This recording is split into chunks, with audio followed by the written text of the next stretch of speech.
welcome back to another stream. We are cooking in terms of Pokemon Yellow Legacy production. And today I wanted to do a stream to show off some features, show off where we're at, just kind of play through the first half of the game and really get it cooking. So if you haven't seen, we've already got a hard mode implemented in. We're going to run just normal, regular, no switcher mode or anything like that, no level caps or no items in battle. We're just going to run regular mode. We will play as a girl because I know probably not everyone has seen this feature and it's something that I would like to show off. So we're just going to show off everything. We're going to try to play through pretty quick, test some Pokemon out because we've added a few Pokemon in, see how they're feeling. And overall, just play the early half of the game because I've been refining and making changes and the team has been working hard. And I feel like the first half is starting to come into fruition. But it's just a lot of tuning. You know, I found that to kind of be a thing with Crystal Legacy as well, is it was like, all right, we're gonna do a thing, see how it feels. And then, all right, we see how that feels. Let's report back now. We'll take that. And, okay, how can we make that a little bit better? And then you just slowly, I don't know, you do your thing. So yeah, it's fun. So that's where we're at. And yeah, actually someone says maybe the female protag should be the classic green. I think we're going to actually change that. Obviously, like the thing I need to preface is anything you see here is not set in stone. Changes are going to be continued to made, you know, as I said, it's trial and error. So we have a female sprite in here now, but I don't think it's gonna, a lot of people are like, you should run the classic like Gen 1 art, which I think that green has, it's like a black dress and no hat.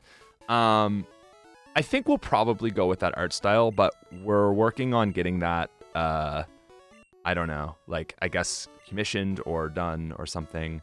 Yeah.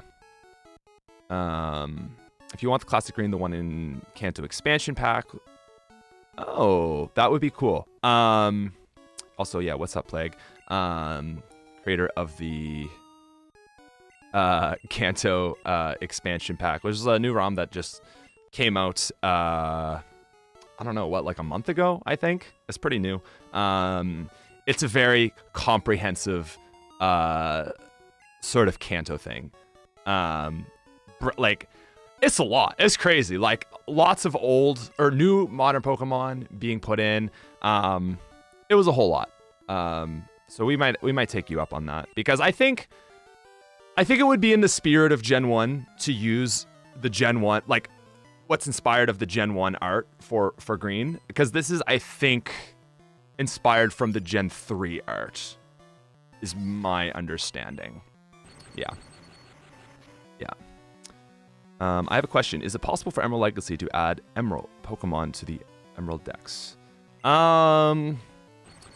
Yes. Yes. Well, sir, if you can't use Charmeleon because it's weak to that. I don't know what that question is. But yeah, we'll definitely be taking questions through the stream. So, yeah. That's the thing. Yellow is canonically female, but I don't know if we want it to be the character to be yellow or if we want the character to be green. I don't know. To me, green is testing Yellow Legacy asks Emerald Legacy. Yeah, I don't really want it. Just as a heads up, I should also say, like, I'm not. We'll limit it there for Emerald Legacy questions. All right. Yeah, not the time or the place. But there you go. Gave you one.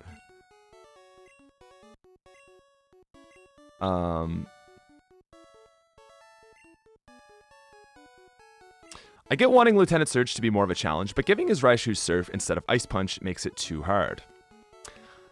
I don't know. Can Raichu learn Ice Punch through Gen 2? Like trade back learns that? I don't know if I don't think I never used Raichu through Crystal. I don't know if that's a thing. Yeah, so the whole thing with Lieutenant Surge is I think the idea of a single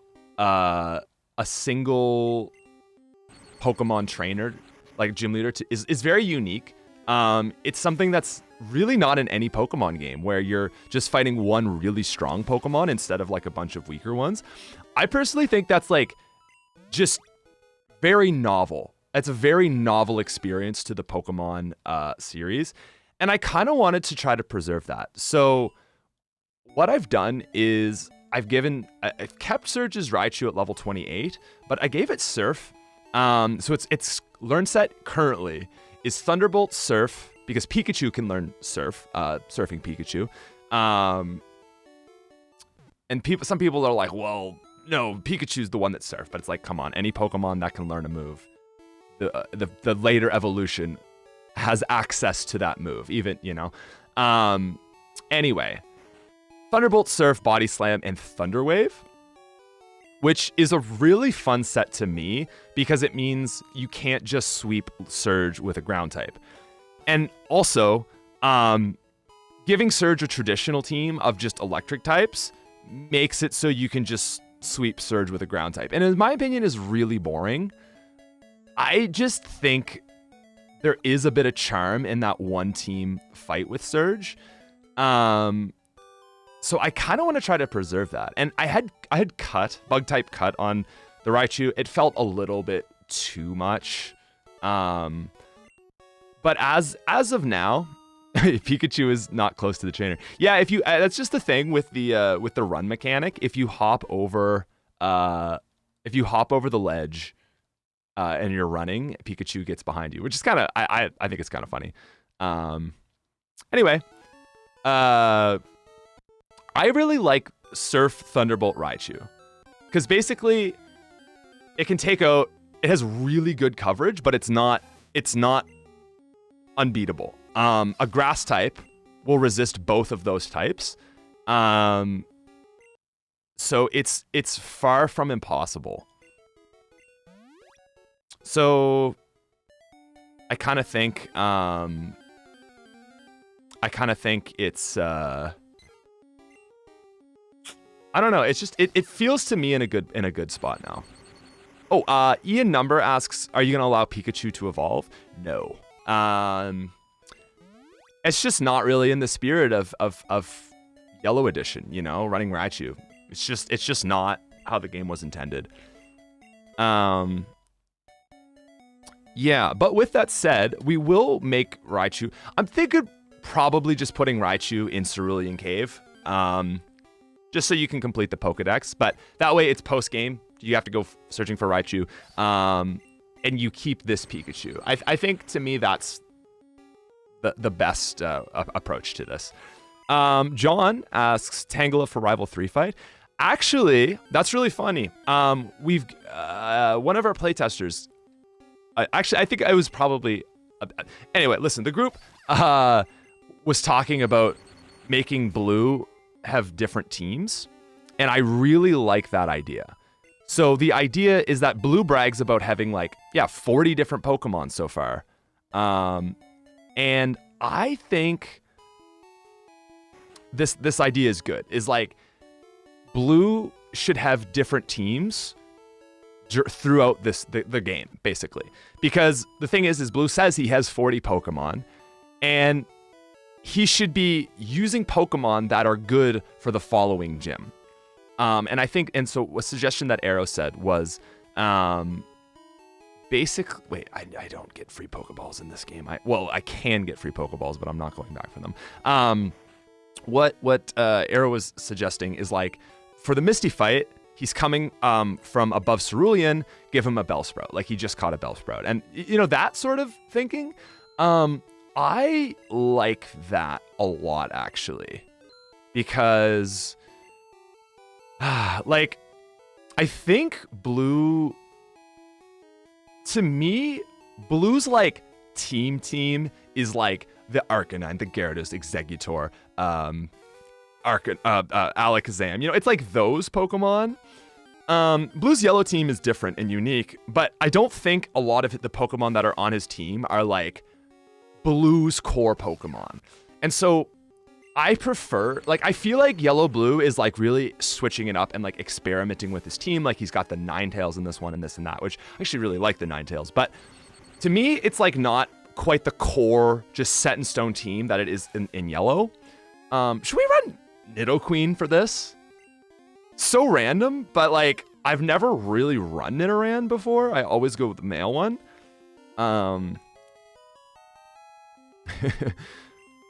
I never run Nidoran. I always run Nidoran. Yeah. So actually, I kind of want to test Poliwag. So we're gonna look for a Poliwag here too. Anyway, I like the idea of blue switching it up in this game, and like, okay, he's going up against Misty. He just caught a Bellsprout. Bring in the Sandshrew, right? This is really, really clever. Bring in the Sandshrew for the Surge fight, not the Misty fight, you know? And it kind of makes blue look a little smarter. Like, oh, he's got a Sandshrew on his team now. He's getting ready for, you know, the right? I like it. Nidoking is a superior speed running. Yes. That's why I want to run Nidoqueen. We know Nidoking. We know Nidoking is good, okay? There's no question about it. We're looking for Poliwag right now, which actually we've given pretty low odds to spawn here. Yeah, it was a good suggestion, so I like that. Oops. There we go. So I really like having these early elementals in the game. I think it adds a lot of nice variability. I think one of my problems with early yellow is that there's really only 2 Pokemon you're going to use. It was Nidoking and Mankey outside of Pikachu. So I like the variability. We just don't want them. We don't want Brock to be completely steamrollable. Oddish is in an amazing spot now because we've removed any grass move until after Brock's level cap. So if you want to use Oddish to steamroll Brock, you have to get it to like level 13 or 14, and Brock's cap is 12. So if you need to grind for it, fine. But if you're playing with level caps or just playing like natural progression of the game, you won't be over leveled for Brock. So to me, it's like it's in a good spot, and Oddish will be useful in the fight, but not wreck it. Poliwag is in a weird spot right now. Bubble is at 10 base power, and I'm actually like 20, and I'm like, do we just lower Bubble to like 15 base power, and then right after the Brock fight, give Poliwag Water Gun? I don't know. So, just some thoughts that are going through my head right now. Pikachu is going to die. Oh wow, bulky Eevee. So I didn't heal for this fight, because I'm just stubborn, I guess. Let's. Why is Eevee so tanky right now? Is it always like this? I wouldn't normally run a level 7 Pikachu in this fight. This is a little bit low. So that makes sense. Let's use a Growl here. Oh, that's fine. Thank you, Nidoran, for your sacrifice. Pikachu can come back out. Yeah, Bubble is just a mediocre move, and the only Pokemon that you would ever use it on is this early Poliwag, right? So to me, it feels like totally fine to just nerf Bubble into the ground, because the only point in the game that Bubble is going to be used is on this Poliwag before Brock, and every other instance you're going to have Water Gun or better. So it's like Bubble almost, it's kind of like Squirtle. Like Squirtle using Bubble against Brock, it actually doesn't one-shot Brock, unless you have a really high-level Squirtle. Whereas Vine Whip, like, one-shots everything on Brock's team, on the Bulbasaur. So I think the move Bubble can kind of exist just for Brock, and, like, it actually works. That was a lucky paralysis, yeah.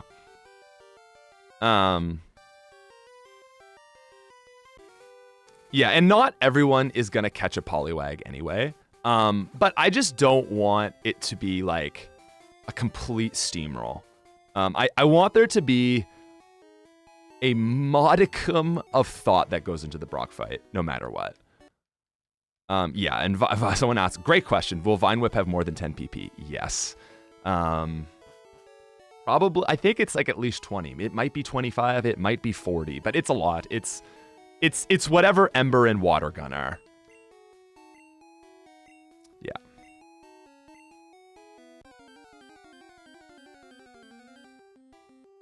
I don't feel like I need to say this again, but I will say it again just because it's getting asked. No type changes. You should really, really watch the first Yellow Legacy video before you ask things, because I explain everything. It'll make so much sense what this ROM hack is. Yeah. So definitely, if you're asking about Onyx becoming a dragon type, go watch that video, because then you'll be like, I get what this ROM hack is about. Yeah. Also, what's up, Naro Brew? Finally catching a live stream. We'd love to see it. On our way to Brock. Oh yeah, the dinosaur type though. Yeah. Oh, okay. This is actually a good question. Can you throw in an early game Dratini? I think that's a question that I would like to see chat discuss. I'm not... Okay, the reason I'm not in love with early game Dratini is that... I'm gonna fight this lady. I never fight this lady. The reason I don't know about early game Dratini is I just don't know where you would put it. Yeah, Jamie Sauce is not a fan of it. I'm also not a huge fan of it. The Safari Zone feels like a really good spot for Dratini, and I just can't... See, Poliwag starts with Double Slap now. So you do also have to grind Poliwag to get Bubble. What's that, Flax? A Dratini near Bills. Yeah, that would be the only spot. Oh, is that an anime reference? Dragonite, right? Is Dragonite... Is that the lighthouse? I'm not that far on the anime. I'm actually rewatching it, but I actually, like, literally just stopped watching on that episode. Like, they're like, oh my god, a lighthouse. Maybe we could stay the night there. And then I had to call it. I think if you did a fishable, like, good rod, maybe? Yeah. Ian says, have you considered changing another move to ghost type besides bite? At least Dream Eater. I think Confusion or Dizzy Punch could work. Okay, so I don't know if you've watched the move video. We've kind of highlighted the general look of how moves are gonna exist in this game, and I think the conclusion I'm coming to is, like, one, in general, people are really hyperfixating on Ghost and Dragon needing a lot of moves. They're like, we need to give it, like, all this moves, and it's like, okay, there's two Gengars in the whole game that you fight. They're both on Agatha's team. There's one Dragonite, right? So on the opponent side of things, it is a very, very minuscule amount of representation, okay? Think about how many times you fight a flying type. Think about how many times you fight a bug type, or right? With that, you don't need a million moves for Ghost or Dragon. So personally, I feel like 2 moves for Ghost is enough. I just don't think... Okay, so think about it this way, right? Crystal, Gengar Crystal is really good, and all it has is Lick and Shadow Ball. 2 moves, and Gengar is one of the best Pokemon in the game because of some more utility, but... Gen 2 Ghost gets by with two Ghost moves. And really, in base Crystal, the only good move is Shadow Ball. So I don't think that Gen 1 wants more good Ghost moves than Gen 2 had. Like, that to me is just, it's too much.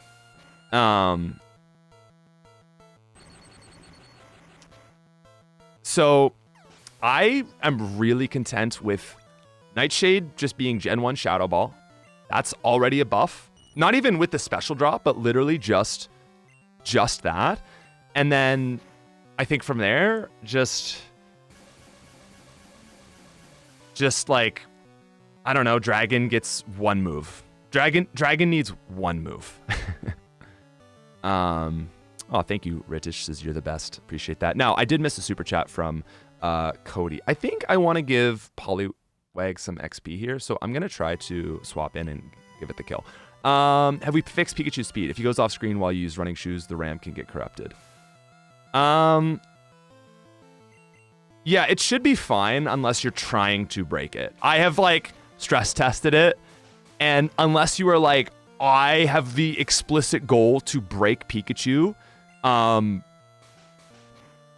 it won't happen.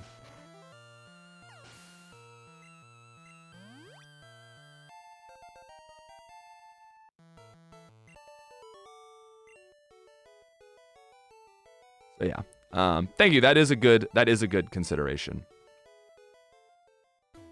See, everyone's asking about all these moves being Dragon type, and it's like, did you not just listen to me? Like, why does Dragon type need like 4 moves when there's one Dragon Pokemon in the game, and it's a late game option? Like, you need one powerful move for Dragon type, and it's good. And I think honestly, like, I'm just gonna be really upfront about this. I think this kind of thinking, in a lot of cases, is like not understanding that like sometimes you just don't need to touch it.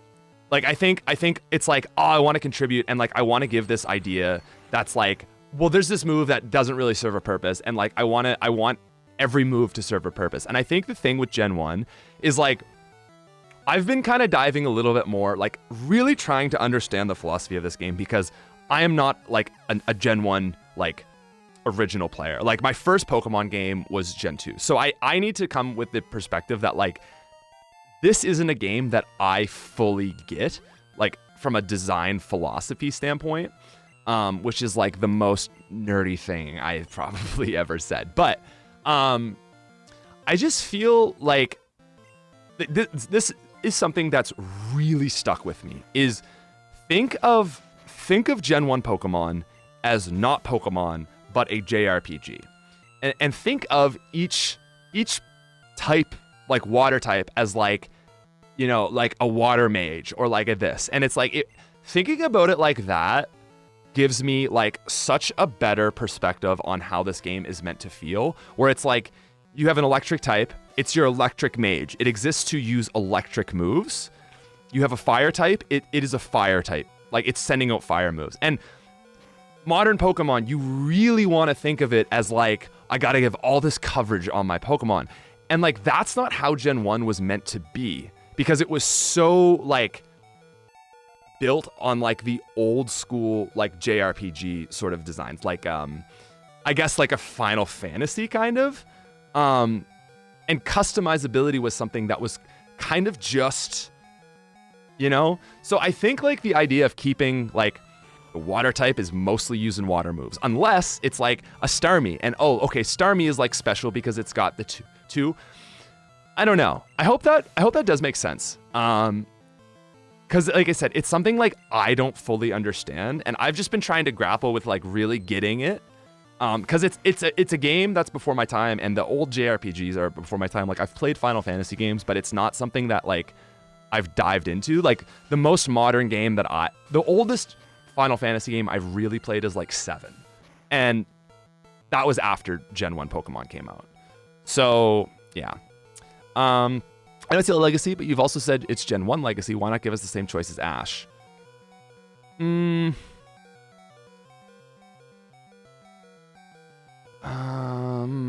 need to think about this. I kind of need to just swap into Nidoran, hit the potion. Oops. Hit the potion on Pikachu. Okay, so I just don't think that evolving Pikachu does anything for the game. I think it's like I just don't see like how making Raichu like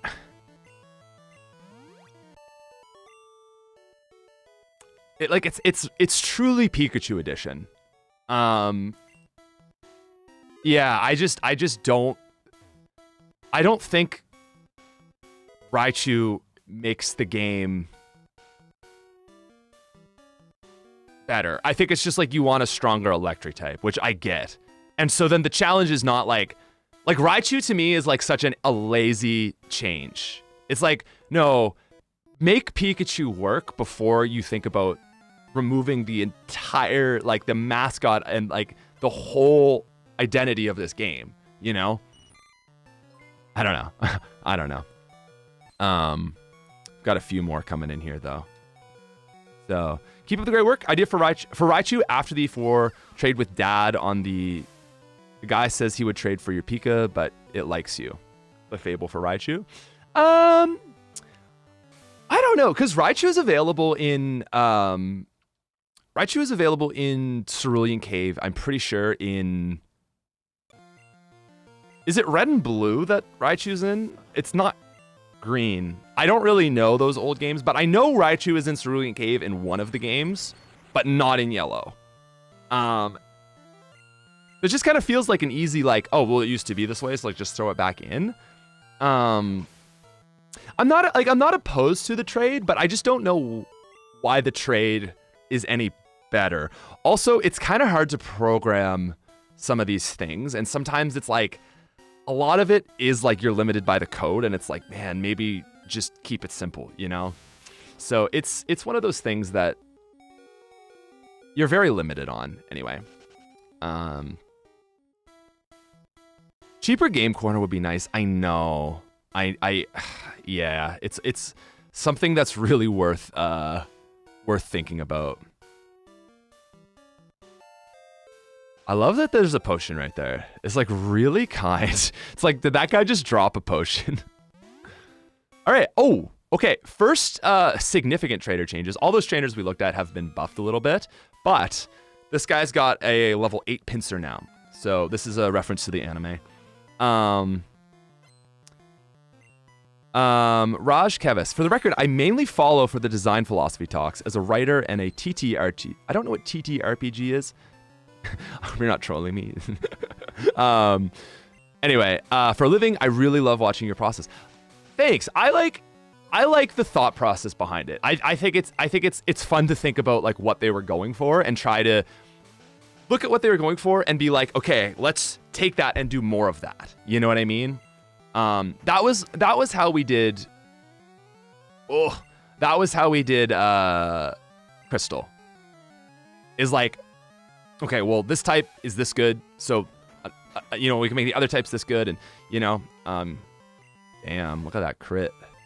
So yeah, thank you, I appreciate that. Just really behind on super chats. I think I'm good. Did I miss anyone? Cloud says I know it's Yellow Legacy. Justin talked about a Raichu trade. QCG says you may have 32, but you no longer have ZR to prove.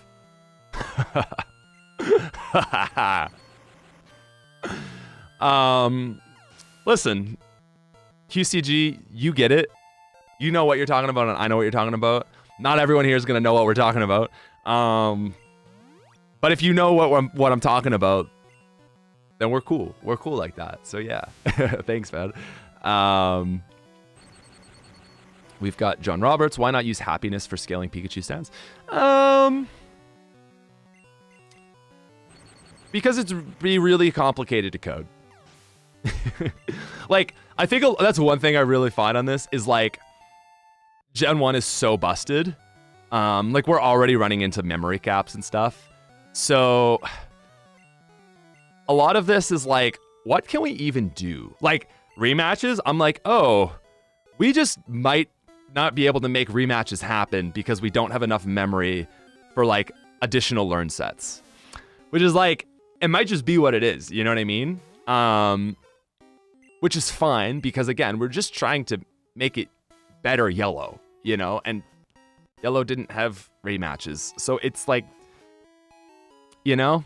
But at the same time, we're gonna do as much as we can. Okay, Raichu is red and blue, Cerulean Cave. Thank you, Kareem. Just saying hi. Love your streams. What's up, RM? Good to see you again. Thanks for coming out. And then we have, man, I'm so behind. We have Taijirai. Hey, mate, don't want to be a bother, but any updates on Razorwind? Actually, Plague sent me a big list of information. And one idea I really liked is, I don't know if bug type needs it, but Vice Grip being a bug move. The only thing is, Crystal was fine without Vice Grip being a bug move. Like Crystal got by on Twin Needle just being the one powerful bug move. So I just don't know if... Like, I think Scyther with Twin Needle covers your bases. You know what I mean? It's got 2 hands. Pinsir has 2 horns and they're needly. Like, I just think Twin Needle makes sense for them. Razor would not make sense on Pinsir. I can see it on Scyther. But again, thing I always try to say is, like, I want this game to feel as close to yellow as possible. Like, you just go in it. And there's the thing. What's more simple? A bug move that you know is a bug move and you're familiar with going on a bug Pokemon that previously didn't have any bug moves, or like changing the entire rework of a move to be bug type, changing how it works, changing everything about it to be bug move, and then giving it to a Pokemon. The reality is giving... Oh, this is gonna die. Yeah, I'm a silly boy. Giving Scyther something like Silverwind is a whole lot more complicated to the player. And the whole thing of this is like simplicity. It's like, where can you make simple changes? And so don't worry, you're not being a bother. I think it's really important to like explain this, is like the more simple you can get away with it so that someone coming into this doesn't have to like go to guides and look it up and just like, oh, Scyther learned Twin Needle. Well, I know Twin Needle's a bug move. Cool. Versus like, oh, I got the TM Razorwind. Okay. Oh, I gotta go like, oh, actually, I didn't know this, or I had to go look it up to find out that this move is now this type. The least times you have to do those type changes, the better. So really, in this game, outside of Karate Chop and Gust, which I think for most of us, it's so jarring to see Gust as a normal type move where you're like, oh, right, that's a weird Gen 1 thing. And Gust does nothing because, like, Pidgey, for example, gets quick attack. Gust just serves no purpose because Pidgey could learn Tackle.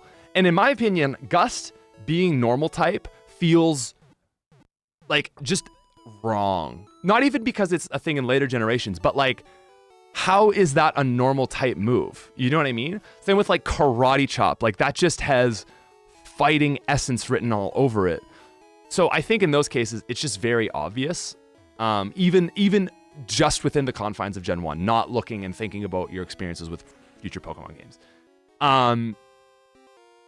So that's why I just think, like I said, the more simple you can make it, the better it is. Yeah.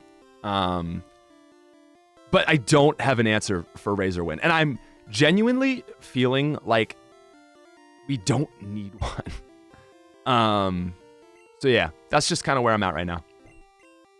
Cloud says, for early Dratini, maybe return as a prize in the game corner. I would honestly rather put it out by Bills. I think that's the best suggestion I've seen for an early Dratini placement is a fishing rod up by Bills.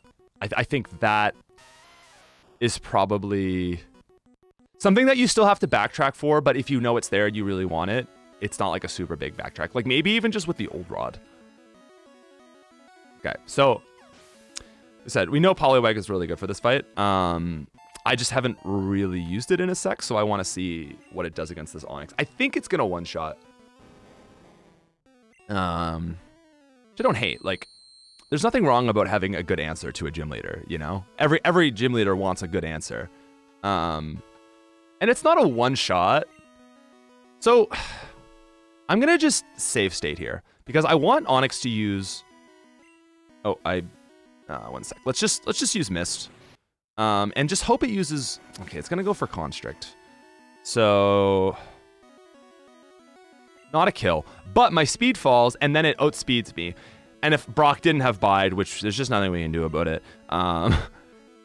Okay, so Poliwag... Oh, it does outspeed. So I kind of win here. But what if you use... What if he uses Rock Slide? Or Rock Throw? I just want to see Rock Throw. God damn it, Brock, you're so bad. Okay, Brock. Just use Rock Throw. You could probably kill me if you use Rock Throw. No, but he's just going to use Screech. He's going to use Constrict. See, Brock's really bad. Okay, he's just going to do his bide thing. There's Rock Throw, and there's the kill. It's possible, but very unlikely. So yeah. I think Poliwag, I think Bubble could be weaker. I think Bubble could just be really weak for this one fight, and oh my god.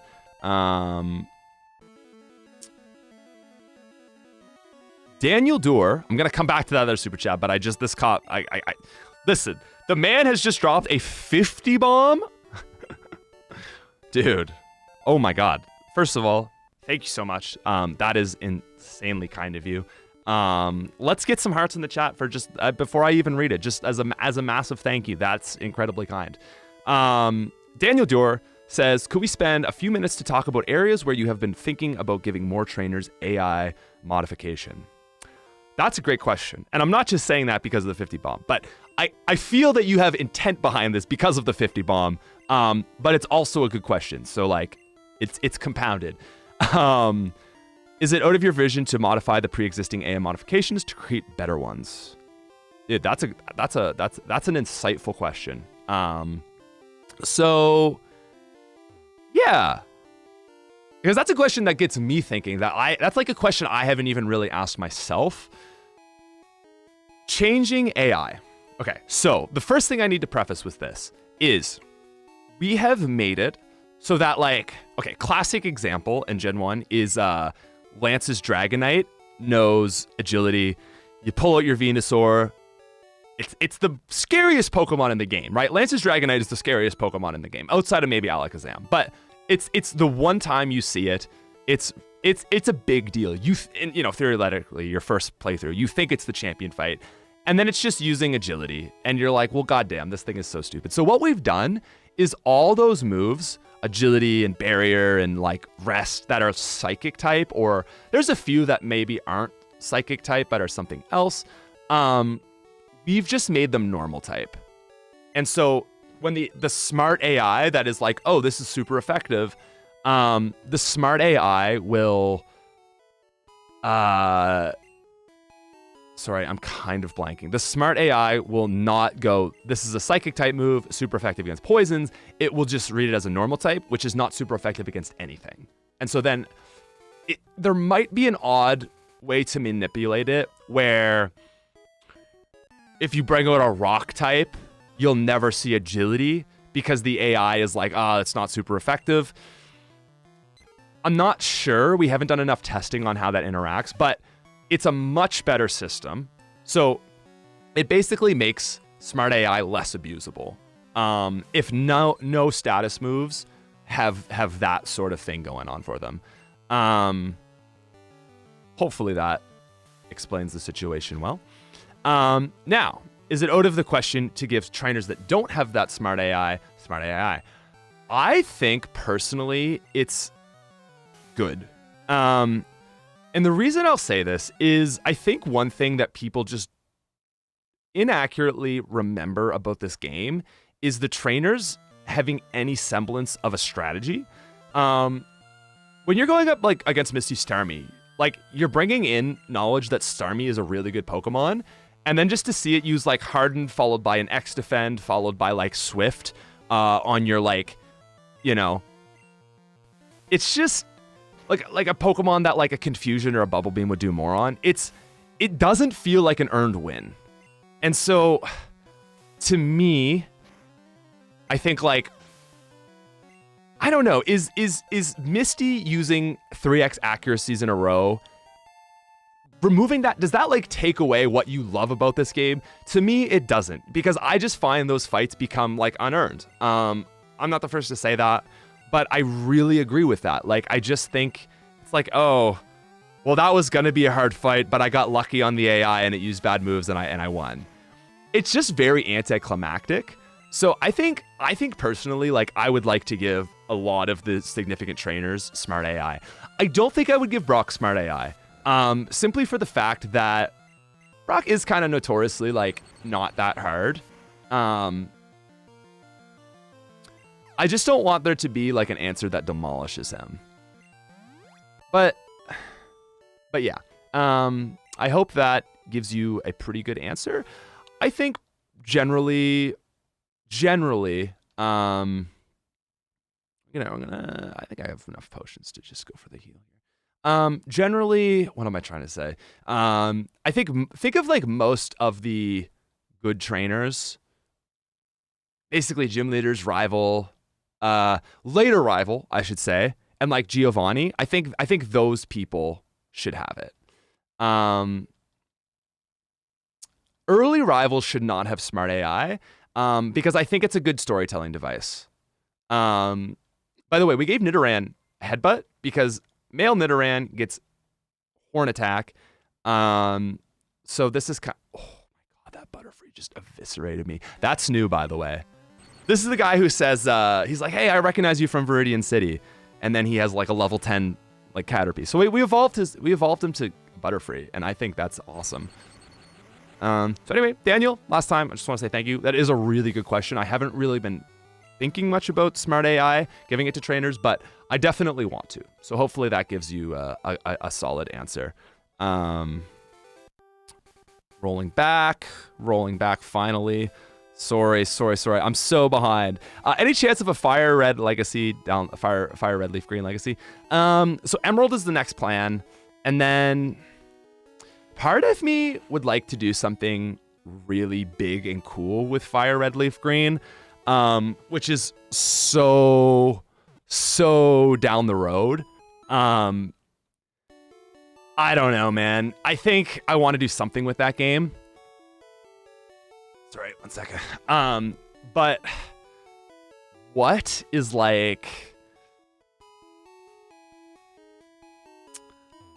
something kind of ambitious, maybe like a multi-regional sort of thing.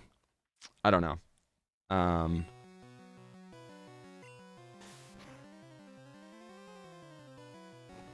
Yeah, a Vice Grip as a bug would make that one trainer fight too difficult. It absolutely would. Gosh, I'm just so far behind. Okay, John says, good AI for anime spotlight character on each road. Oh, good AI. Oh, so if it's like samurai in the forest, like that's good AI. Yeah, I don't hate that. I don't know why you went for tackle there, but anyway, I don't hate that. Gilly Guy says, wouldn't changing the status moves to normal make them never use against ghosts? Yes, Gilly, you're absolutely right. So that's what I was talking about when I say, like, how would that interact against a rock type? They would never use it, which is a problem, but is a much smaller problem than the most intimidating Pokemon being completely abusable. Generally in Gen 1, the AI loses when they go for status stuff because it's not smart enough to know how to use it properly. And do setups or anything like that. It's just not there.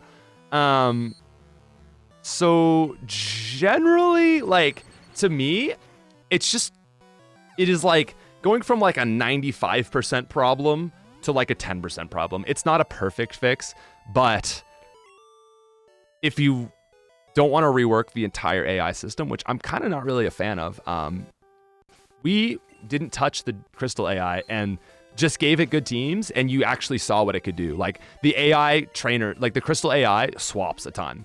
Like fighting Red, that dude is like actually playing pretty big brain, and it's like, whoa, cool. And Gen 1 AI is not near as smart, but like I said, it's a massive improvement. It's not perfect. Nothing in this ROM hack is going to be perfect. Like, I think I need to preface, like, I think this is going to be a really good ROM hack, but like, you can't compare it to Gen 2 because Gen 2 is just a more polished game to begin with. You know? Anyway, I think there was another one right here. We're catching up. Okay. Thank you guys for all the super chats, by the way. Krabby in front of Bill's house. I don't think so. Like, I don't know. There's little things like that it's like, you could, I don't know. Like, I think Krabby feels better, like, in Vermilion. But yeah. All right. I am caught up. If I missed a super chat, let me know. I think we're good. Thank you, guys. There is dual typing in yellow. All right, Nidoran is getting up to speed. This is excellent. You people have the weirdest suggestions. Yeah, I mean, at the end of the day, it's like, I get it. Really, before you make a suggestion, all I ask is that you watch the video titled Gen 1 is really broken, so I'm fixing it. It's something like that. The thumbnail is cartridge of yellow and it says next ROM. Go watch that video before you make any decisions. That's the only thing I ask of you. Because if you don't understand what we're doing here, then you're just gonna like make suggestions that aren't to the assignment, and then you're wasting your time. And I don't want you to waste your time. So yeah. Ooh, okay, totally tubular Tommy. I want to talk about the Hitmons. This is a great question. I hate the Hitmons from a developmental standpoint. Also, you may want to familiarize yourself with yellow, because I've seen a lot of people asking, can we get fly on Charizard? Yellow actually did a lot of updates to the learn sets, and fly on Charizard is actually one of them. Listen, I don't expect anyone to know everything about yellow, but there are a lot of changes between the games, so I'll just say that as like a heads up. The learn sets are different in yellow. One very, very important change they made is they gave Charizard fly, which is awesome. Now, Ronan actually makes a good point. Bird type status moves would get around the smart AI jank. The one problem with that is then it will show bird type, and that I think takes you really like it's gonna throw people off. It's really gonna throw people off. I don't think it's worth it just to get that extra 10% in like cleanness. I just don't think you could change the name to like. I just think anything you do, it's gonna confuse the hell out of people. It's gonna be really confusing. I think normal is, yeah, like rename bird to like status. Even that, man, people are gonna be like, what? Like, you know? It's that's a better consideration. Or like a question mark. Yeah,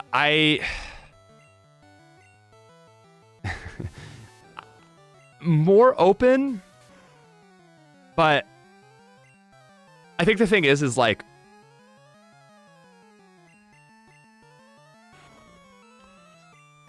it might actually not be a bad idea. We'd just say status type.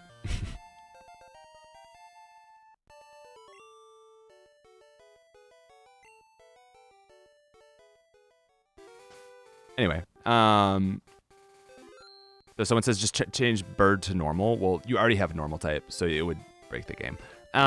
Anyway, I like that. Let's hold on to that idea for right now. I want to talk about the Hitmons. I hate the Hitmons. There is no Pokemon that I have balanced in all 251 in Crystal that I found more difficult to balance than the Hitmons. Their stat distribution is weird. They have really high special defense. They generally have high attack. Hitmonlee has really high attack. Hitmonchan has higher attack. Hitmonlee at least has high attack. It's like a 120 base, really high attack. It makes sense for a fighter. But it's slow. And I don't get why you would make a fighting type slow. It just doesn't make sense in my brain why you would do that. But it is. They're like 80 speed. It's not good. Like 81 and 86, I think. It's fine. But like, okay, sure. They have really high special defense. I don't get it. Like, why can a fighter resist being burned and resist like like ice and water and mental damage. Why can a fighter resist that more than physical attacks?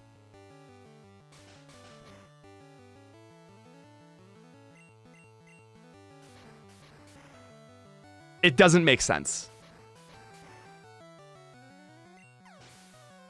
Listen, so I don't get your logic that a fighting type should be fast. I feel like a fighting type should be fast. Like, if you think about a boxer, agile, bro. Like, dodge, boom, hit. I just don't know how a fighter wouldn't be fast, but they're not slow. So, like, okay, fair enough. I'll concede that, like, yes, they're definitely not slow. But the special defense thing is just weird. They should have high defense and high attack. It doesn't make sense. Anyway.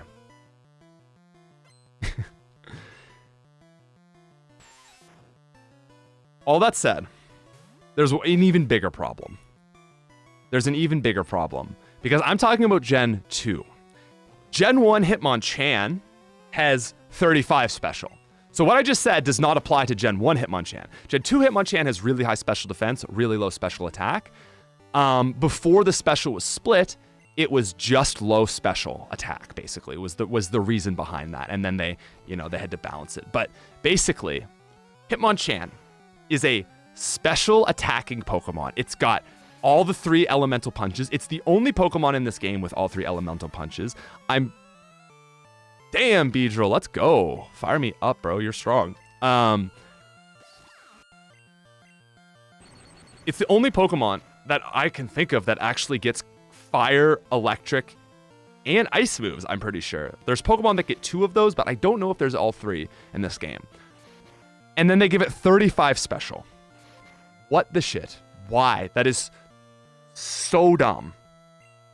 Like, Hitmonchan makes me so mad. At least Hitmonlee is a physical attacker.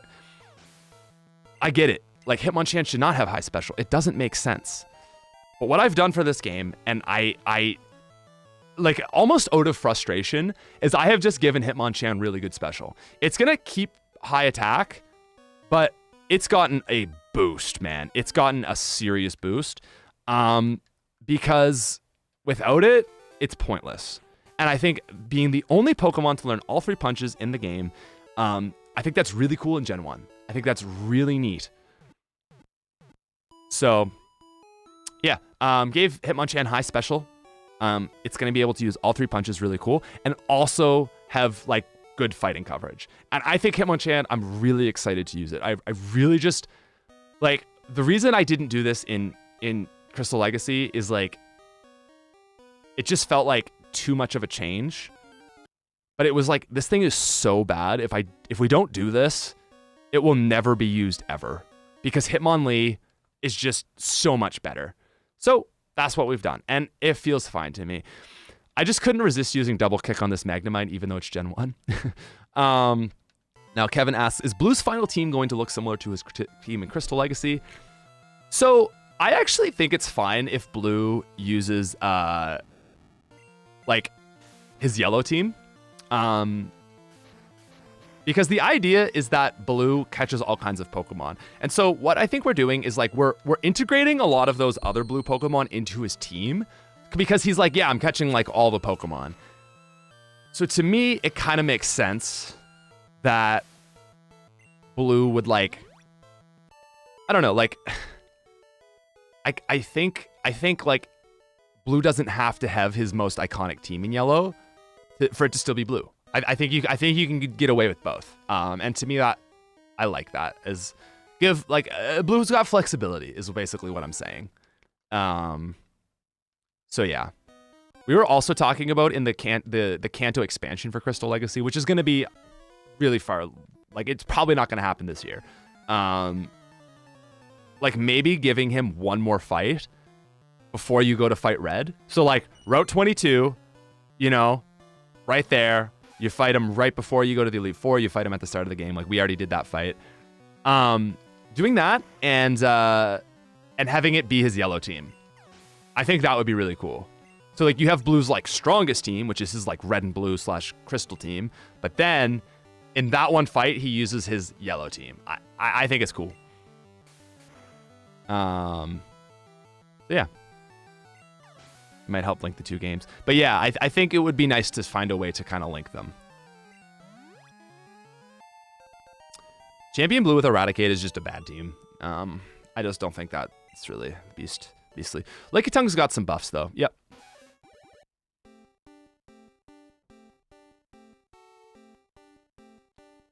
Yeah. Lickitung is getting relative buffs. So how we approach it is like, what I did in Crystal Legacy is like, I made the stats like based off of what the Pokemon's like later generational evolution is. So like Murkrow had stats that followed the theme of Honchkrow, but wasn't Honchkrow. No, I'm really like, I think the whole like, just give it the stats of the future evolution. It doesn't consider it power scaling. So you just kind of like, you can't do that. So how I like to do it is like, have it model and kind of rhyme with what you see on that, you know? So like, okay, like Honchkrow gets a lot more attack. Like, okay, we'll give Murkrow more attack, but balanced to Gen 2. Is a cryptid from another dimension. What's up, David? Blue's yellow team sucks, and I agree. So it's probably going to see some changes. I like Ninetales on Blue's yellow team, because Gen 1 Ninetales is actually... Oops, this is a trainer battle. I didn't realize how good Gen 1 Ninetales is with its crazy high special. Some people actually think it's better than... Okay, Poliwag. Oh, the other thing is... I've been experimenting with, like, I was talking about how I find Mount Moon to be really tedious because you have to keep going back. And one of our playtesters actually was like, dude, you can do Mount Moon in one run. So I did do the heal after the first two trainers on the left there just because I'm passing the entrance again. But I want to do the rest of Mount Moon with no TM or with no run backs. Now, do I have an antidote? No. So shit. As soon as I say that, there's no way I have an antidote. Okay. Don't worry. You can still manage this. You get an ether, and we have a rare candy. If I use the rare candy and when Pikachu is fainted, I can revive it. So I think I was just always being a little bitch and doing Mount Moon, like just running back. And I realized how much more fun Mount Moon is when you just send it. It feels like a good dungeon when you just send it. There is tension to it, and I like it. So I've gone against my previously thinking maybe there needs to be a heal station here. I'm still thinking about maybe a not like a heal station, but actually this hiker up here may be giving you a few potions and like a full heal maybe, or a revive or something. I think that would be cool if he's like, hey, like, you know, this is a long cave, like here you go. Like after you beat him, he just gives you like a few items. Because then that would also encourage you to keep pushing through rather than going back and really breaking that immersion. Yeah, really important point that Arrow said is don't just repeat questions because your question wasn't answered. A lot of the time, I'm not going to answer every question, and especially when it's like a question that like, all right, you probably don't get the assignment. I just can't answer everything. I gotta focus on the good questions. Just a dude that sells things, or he fully heals you. You could get one full heal. That could be a play. Something like that where it's not just a heal pad. Just come prepared. And that's, yeah, like I get that. That's the other thing is maybe just come prepared. But not everyone comes prepared. And so the idea is that if you didn't come prepared, this would incentivize you to keep going through. Because if you come prepared, like I have enough potions to make it through here. But if I didn't, and I was given like a few potions, I'd be like, okay, maybe I can make it through.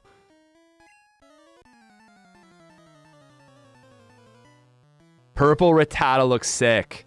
Yes, James Campbell, it sure does. All right, this is why we got a Poliwag, boys. I want Smith to teach. No, Jimmy, you didn't come prepared. Your question sucks. I only have time to answer good questions. You don't understand the assignment, Jimmy. I'm a bad teacher. I am like, accept it. I am a bad teacher. And I think one of my reasons I'm a bad teacher is like, I almost like give people too much. Like I'm like, you can figure it out. Like you got this. And I'm just like, you can figure this out.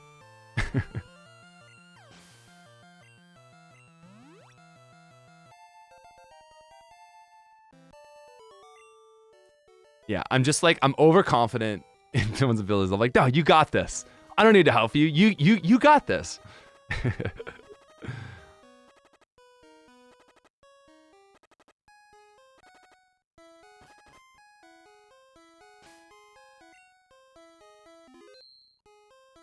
Quite a lot from Kep I want in this hack.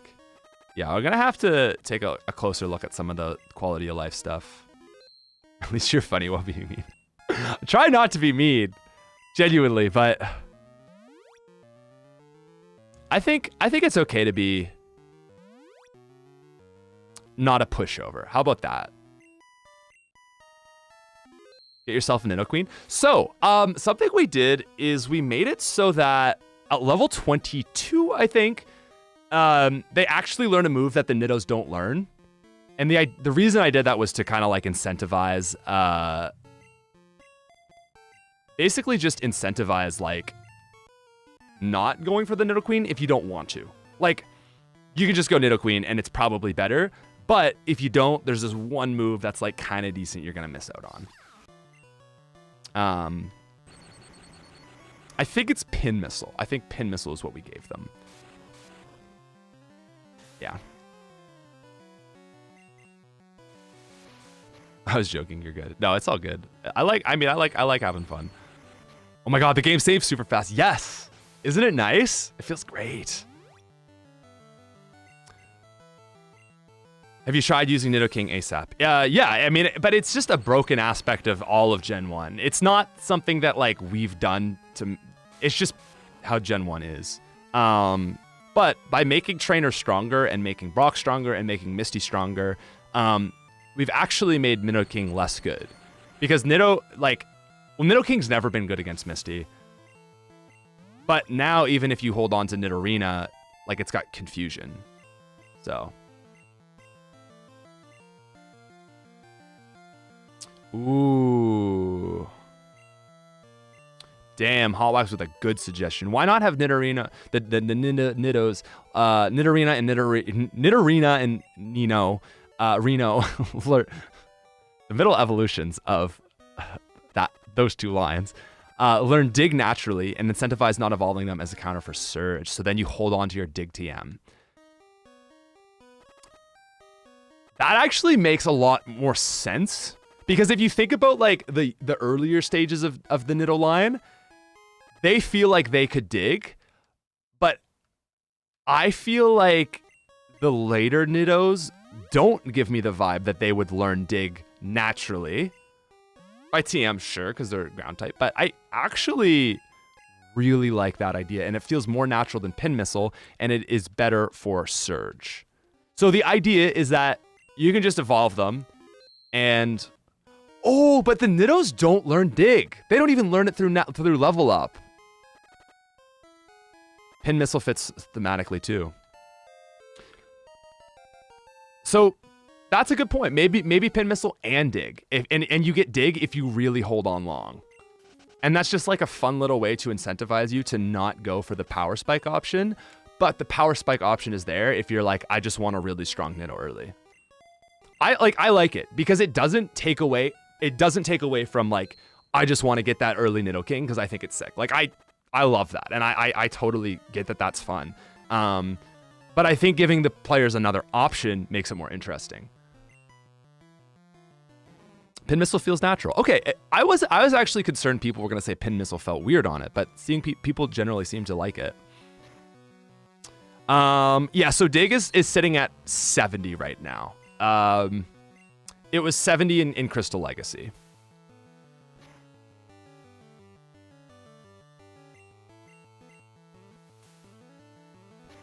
$28, I think, would be a little too late.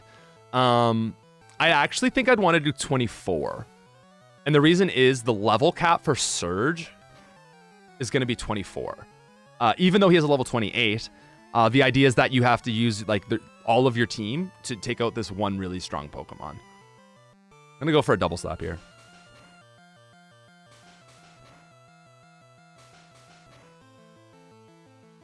Oh, you're welcome, Kaz. Yeah, Gen 1 Dig, man. It's 100 base power. And the problem with it is that it makes distribution on ground type moves really tough. Pin Missile is currently 100 accuracy, 20 base power. Which makes it usable. People are like, well, that could be 100 base power, but you're mostly doing 40s and 60s. So on average, it's way worse than Twin Needle.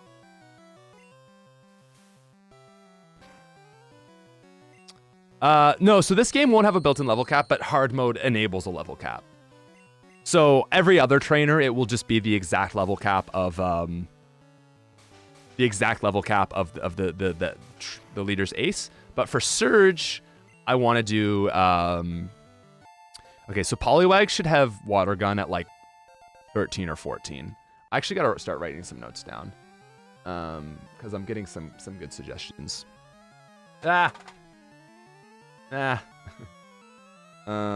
Poliwag, Water Gun, 13. Bubble, lower power.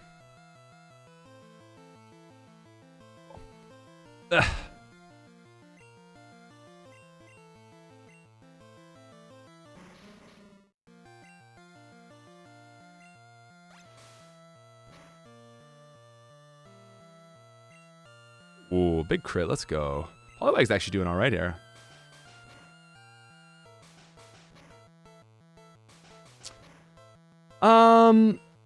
I feel like we might have done Rapidash with double kick. I can't remember, to be honest. Definitely makes sense, though. I'll write it down just in case I haven't done that already. What was the other thing I said? There was something like not too long ago where I was like, that's a really good idea, and I forgot it. Anyone can remember the last idea that I said I really liked? Oh, okay, we did give Ponyta that already. And that's the thing, we've made a bunch of Pokemon changes, we just haven't put the video out yet, so no one knows these things. Oh, Dig on Nido. Yeah. I think level 24.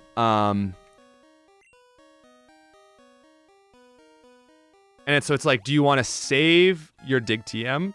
Oh, I guess the thing is we would make it so that you just don't even get Dig on the Nidos. And you have to wait for Earthquake. Because that doesn't change anything, because it's always been that way. Okay, so Jesse and James used to have a straight level 14s. I made it 15, Meowth 16, 15. And it's actually a serious fight now. I actually wiped the last time I played this, but it was because my Pikachu had been taken down. But I like Mount Moon when we're not backtracking. I think Mount Moon is a really fun dungeon if you just go straight through it.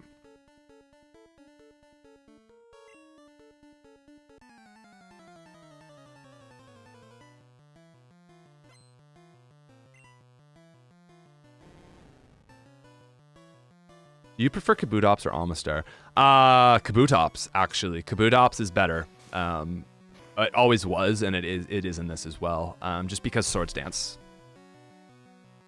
Did it always have Swords Dance, or did we give it Swords Dance? I don't know. It actually, I don't think Kabutops naturally got Swords Dance. It's Pinsir, Scyther, and Farfetch that get it. We level up. Favorite fire type in Gen 1? Man, I've always wanted to like Ninetales. I didn't actually know it was good, so I never ran Ninetales. Arcanine is so dope. Ninetales is sick. It's definitely not. I'll say that it's definitely not Flareon or it's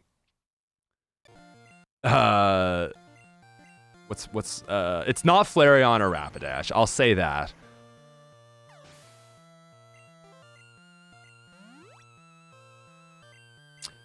Yeah, I mean, I went with Lord Helix just for the culture, but I do think Kabutops is just stats and learn sets that you can give it is better.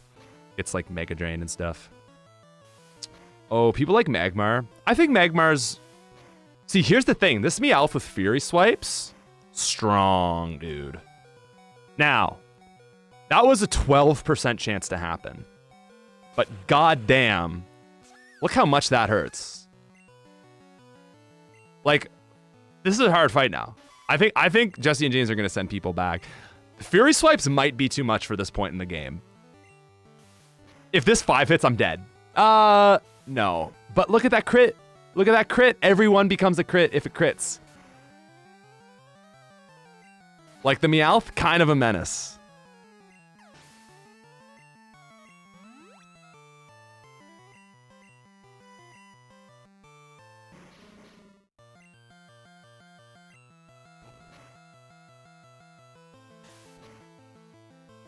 Vulpix and Flareon are too similar.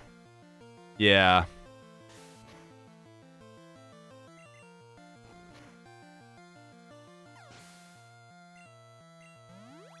Keeping Speed crits? Absolutely. Meowth, that's right, bro. Meowth messed up Pikachu, man.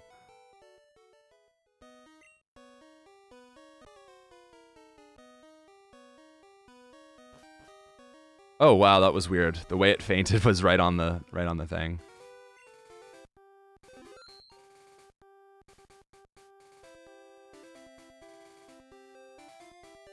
Kabutops has a sick design. The only thing is that it's like, wow, you really double dipped on that Scyther design. I don't know which was designed first, but it's such a sick design. I'm not even mad. Like, yeah, we did need 2 Sword Hand Pokemon. How do you get to this lady? Is this like what does she give you? And how do you get there? And why am I such a noob that I don't know? Oh, it is just Cerulean Cave, okay.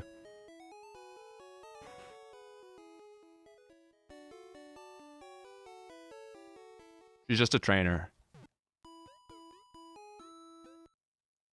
That's a level 30 Paris. Wow.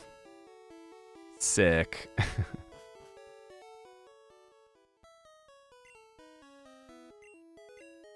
Oh, could you put Janine in Koga's gym? Damn. And it would be like super subtle, but like the same team. That's a fun little Easter egg.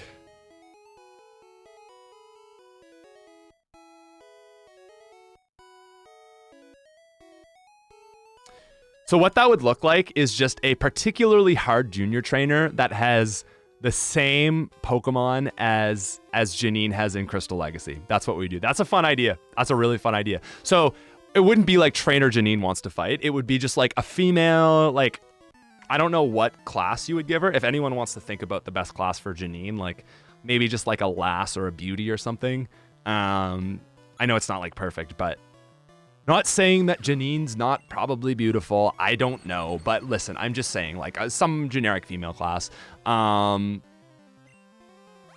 think it would be cool to like maybe she has a trainer with like a Golbat, a Tentacruel or something, and like a Venomoth. Or you don't want it to be like too close to Koga. A Lass probably. I think Lass makes the most sense for age reasons.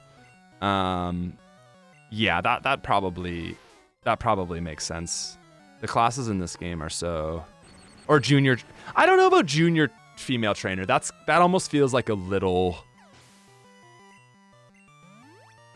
Yeah, I guess lass is meant to be like a young lassie, you know? Like probably that, because it would be like a Janine from 3 years ago. I don't even know how old Janine is supposed to be, but let's say lass. I feel like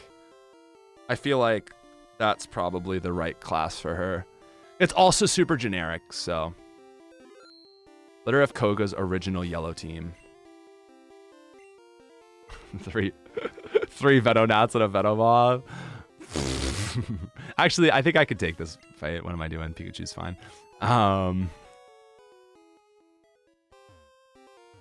Because it is good, right? Oh, yeah. A Scottish Irish ninja. Well, I don't know. Like, when do you actually use the term lass?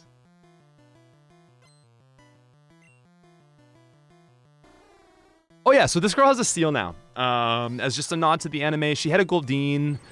I prefer the seal. Cerulean Gym has a seal. It doesn't really seem to belong to anyone in the anime, but there's a seal there. So it's just like, oh, this trainer's using the Cerulean City seal. Cerulean Gym seal. I think it just, I like, this feels way more cool than a silly, you know. A Celt. Okay, well, if you're a Celt, then fair enough. Sorry, I mean, I guess what I mean is anyone in North America using the term lass. The community seal.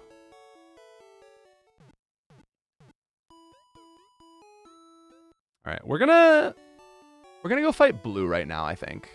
I think that's the play. Did I miss a super chat? Dratini from fishing at Route 22. From CAC. You would get it after Surge. That just doesn't really seem like a relevant spot, if I'm being honest. I think I prefer up here, because at least there's like a bit of an anime tie to it. Also, that road's got enough, man. That road is just so good. Alrighty, Blue.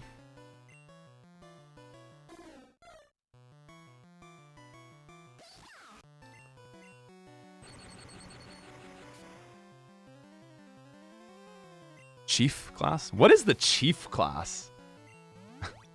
Gen 1 Pokemon chief class. Unused trainer data. Alright, let's see here.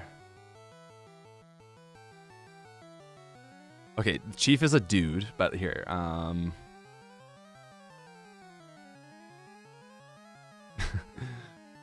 not really. That doesn't really give Janine. I think Lass is probably the best option anyway. I think that was like wasn't that a class for like Silphco? Like Chief Executive Officer? Yeah, Dratini Game Corner works, but I feel like Game Corner has to be like something truly weird, like a Porygon. Or I like Abra because it's like, if you don't want to like ruin your life trying to like catch an Abra, then like you can just wait a bit to catch one, and that feels cool. Oh, that's the other change with Blue. Yeah, so we took out, I think, his... Is it a Sandshrew he would have here normally? And we gave him a Bellsprout. Because why would Blue be running a Sandshrew right before Misty? And there's a Bellsprout right above, so it just feels good, you know?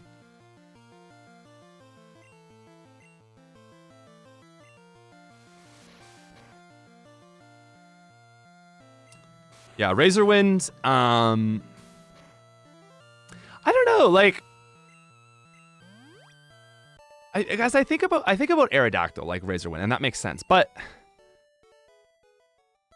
I don't even know if that feels fitting to me. Like Aerodactyl with Razorwind feels kind of odd. Like, I feel like Wing Attack works a lot better. And again, Wing Attack and like Fly were enough in Crystal Legacy. So I don't know. Yeah, I double kick Eevee. I just didn't want to be rude to Eevee because I like Eevee. I don't know, guys. I think we're just too hung up on Razorwind. Bellsprout's so overdone in Crystal. Poor Tangela. You see a lot of Bellsprout in this game, too. But yeah, I'm sorry, Fratello. I don't know what it is, but there's something, like, just in my gut. It's not even, like, a really logical thing. And I'm like, I just don't care about the move Razor Wind. I don't think Razor Wind needs to even do anything. And I don't even know why. Let's go. Crit double slap. Let's go. This is the only game that multi-hit moves feel good because you're rolling that crit. And dude, with focus energy a thing, I'm like kind of scared. Once we actually, I think that change has been made. So focus energy is going to 4 times your crit rate. I'm nervous that multi-hit moves are going to be too good and we're going to have to lower their damage a little bit, because I think focus energy plus like a 20 base power move, like if you're guaranteeing crits on that, kind of filthy.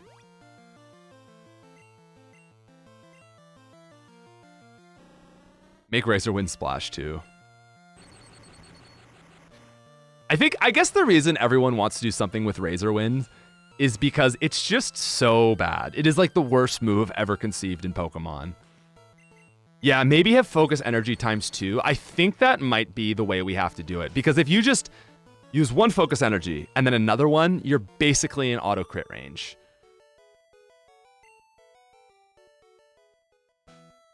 Oh, I like that. I do like, someone said please fix this, but I actually really like that crits don't stack with stat buffs. I think that's like actually a way that the game, through glitches, kept itself in check. Because you can't use Swords Dance on Scyther and land crits. Because the crits don't register. It doesn't register the Swords Dances in the crit calculation. And that's the way that the game actually kind of found balance. Is you either get crits or you get Swords Dance, but you don't get both. So you're like, a lot of time you don't want to use a crit. And then ironically, people, I didn't know this until recently, people will run focus energy to lower their chance of critting so that you do more damage. Yeah, it's very good for the game. Yeah, it's such a weird mechanic. It's like through the like absolute just a mess of coding, it just somehow balanced itself. It's like beautiful. Oh, thank Christ for the XP bar. It's so great, isn't it? I wish I knew the person that came up with that. I really need to remember because they need the credit. But Craig found their tutorial and used it, and it's such a awesome feature. I know people don't love that it changes with the color, but it's just you can't not do that because the coloring is so limited in this game.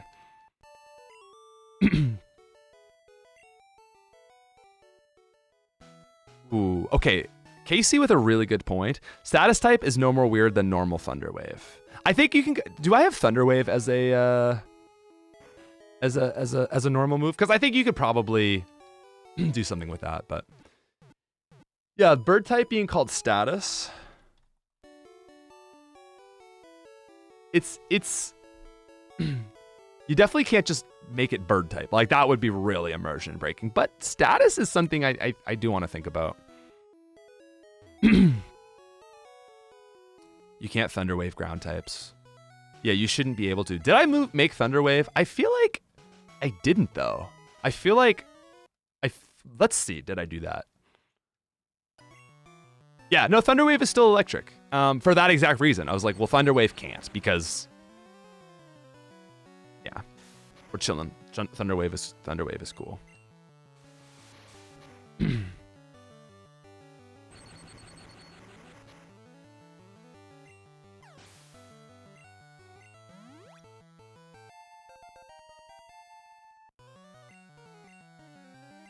Glare can paralyze Gengar. Oops. Sorry, not paying attention. So level 18, Pikachu gets Thunder Punch, which is like quite a big power spike for Pikachu. And we've kind of grappled like, is this too strong? But I think the thing is like, Pikachu excels in one gym in the whole game. It's not good against the first gym. It's not good against Erica. it's just at a natural disadvantage versus Surge's Raichu. Koga is neutral. Sabrina is just really strong, and Pikachu is not the best option because it's a special attacker. Blaine is neutral, and then the last gym is ground. So it's not very good against the gym leaders. It's good against Lorelei and Misty, really, because Lorelei's kind of a, you know. I guess it's good against some of Lance's team with the flying types. We're really stretching that. I feel like Pikachu deserves this power spike for Misty. Because Misty is hard. Like, Starmie is, at this point in the game, is like... Starmie is the closest thing to a Gen 1 Miltank in the game. It's not as hard as Whitney's Miltank, but it, to me, is similar vibe. It's like a really good Pokemon at a point in the game where none of your Pokemon are fully evolved. So... I don't mind. I think I don't mind this little power spike for Pikachu. Rather than just Thundershock to Thunderbolt, it's kind of like a ladder, a rung in the ladder, and it makes Pikachu actually very useful for this point in the game. So yeah. The thing with Poliwag is like it's good for Brock, but Oddish. So Oddish, who doesn't have, oh, we are about to get Bubble Beam on it, which will be nice. But Oddish doesn't have a stab move for Brock, but Grass is really good in this game.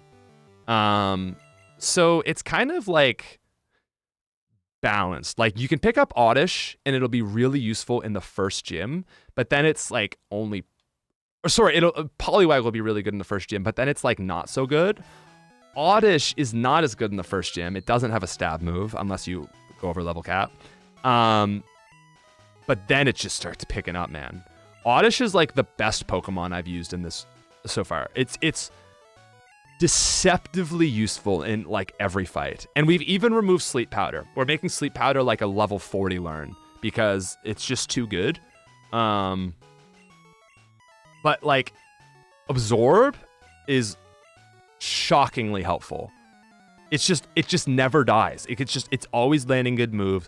Grass types are just good in this game in general, so you're always landing those. You've got Poison Powder and Stun Spore early still for utility, and you get Acid, so you can do some damage against like other grass types and even bug types. It's like really good. I just found it to be always useful. Then you get 21. You get Gloom. Gloom is like a nice power spike.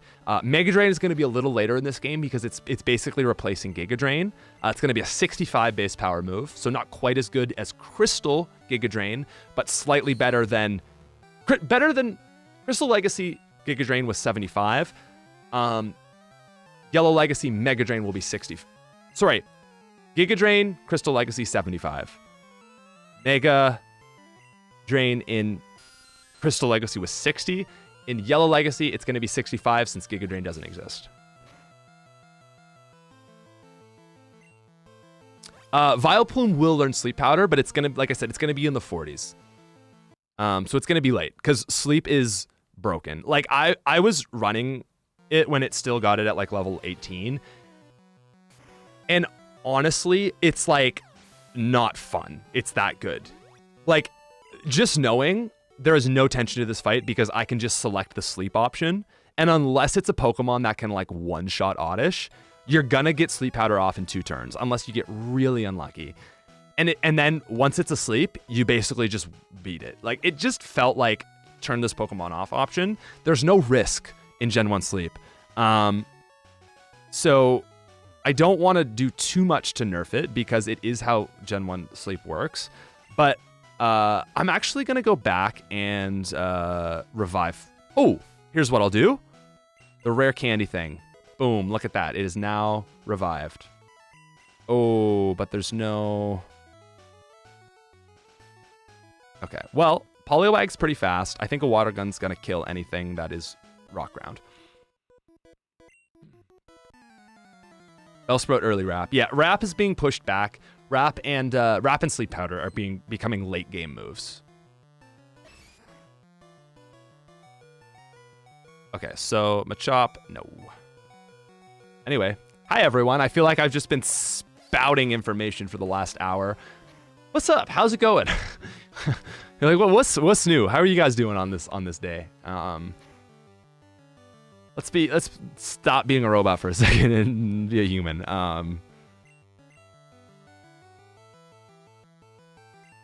Smith, you should change the Charmander's trainer dialogue to mirror the anime. That's a very good consideration, Zach. I like that a lot, actually.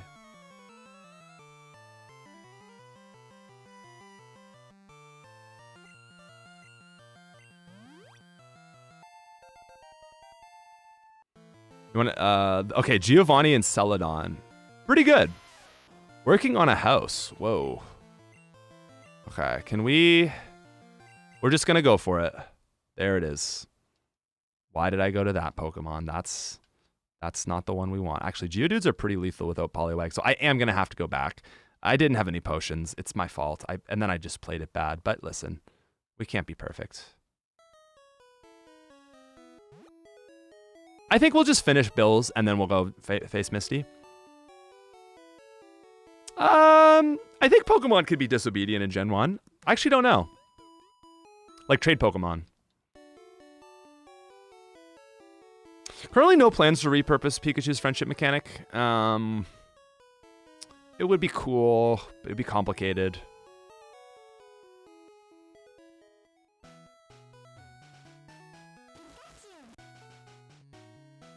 It is. I love it as is. Like, it's just adorable.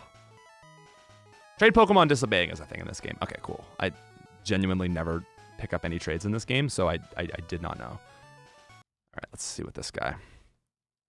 Nice. There's a... Yeah. No, it's not an overlevel thing. It's just with trading. And that's all the other games too. Onyx and Diglett's Cave could be cool. I know. I do think about making Onyx earlier and putting Rhydon in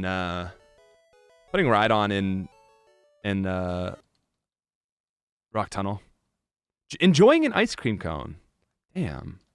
Ice cream goes hard, man. We love ice cream. I love that for you, Chris. What kind of ice cream is it?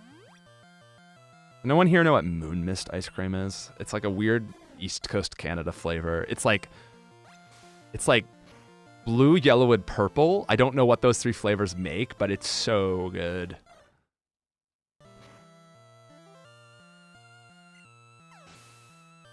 Yeah, I know. Rhydon being the Safari Zone, it's a Gen 1 thing, and I get Rhydon being like a Safari, like it's a Rhino. I want to put Rhydon earlier, but every time someone says that, I'm like, you're so right, unfortunately. So you get Geodude for the first one, Onyx for the second cave, and then Rhydon is, yeah.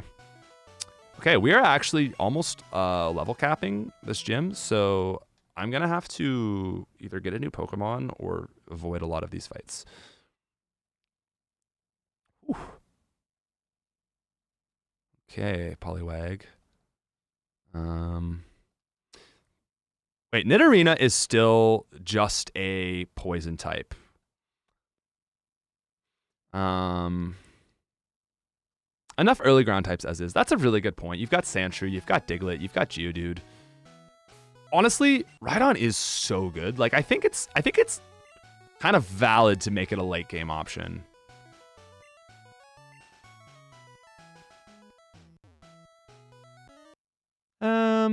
I think we can avoid that guy. Okay, nice. This is a fight for Poliwag. What's up, Sylph? Excited to see what you're cooking up with Yellow Brother. How's the process been so far? It's been pretty good. Being able to work backwards from a game I know really well has helped a lot because I know what worked in Crystal Legacy. So I'm like Yellow, I don't know as well. I'm learning the game as I go. Like, not that I've never played it, of course, but like Crystal Legacy was like a little too deep. Like, I just know that game too much. I've played Crystal too many times. So I knew it better, but now I'm getting better at like thinking about what the game needs and balancing. So I feel like it's coming along well. Like the gym leader teams have actually been crafted. Learn sets are still being ironed out. But overall, it's going good. So thanks, man.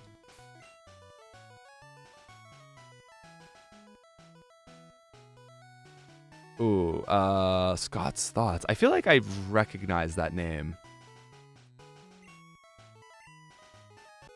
Man, oh, she's got an Oddish. Double slot. All right, well, I tried my best. All right, we have made it to Bill, which is nice, and then we're gonna go fight Misty. I think Headbutt on Nidorino is perfect because Nidorino was always the one you went with because it got Horn Attack, and it's slightly stronger, the male version in attack. So Headbutt is 5 power more, and it actually kind of balances them really nicely. YouTuber, yeah, the name sounds really familiar. Wait, do I talk to him first? Yeah.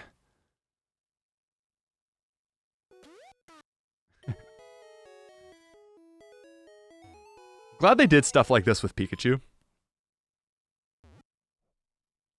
I feel like there should also be a script in the SSN where Pikachu like runs up to the sick captain or something. Bro, that I love it. That's like my favorite. That's so good. There's the real charm. Making Bill into a Kabuto. Really good. That's a really. You're not the first person to say that, but the first time I'm actually gonna write it down because I like that idea a lot. Jacob says, since the gyms after Misty can be fought in almost any order, was there any consideration to do level scaling? No, actually. The only two we're thinking about are Koga and Sabrina. And here's why. You can fight Erica out of order, but that's on you. You know what I mean? Like, Erica is Gym 4. She is intended to be Gym 4. There is no reason. Like, if you want to fight her later, like, sure, you can do that. Like, same as, I guess, like, Brawly and Red Sapphire. But I just think, like she is very, very, very canonically Gym 4. Like, the way the levels work, the way the game is meant to be played. I think it really would be weird to scale Erica. But, and I know this is where most people probably, like, lean.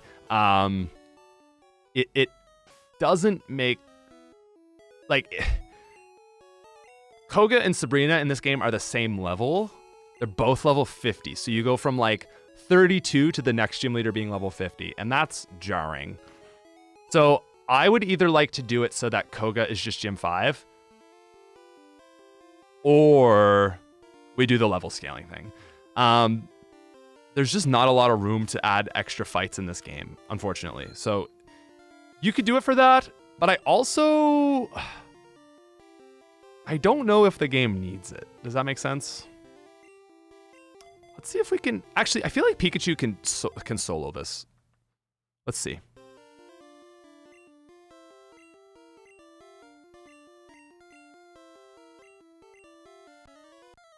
Battle Koga is Gym 3 before? You get cut. Go there. Come back for the bike voucher. Right. And I think just because you can do that doesn't mean that's how the game is intended. You know? Okay, damn. Pikachu getting hit.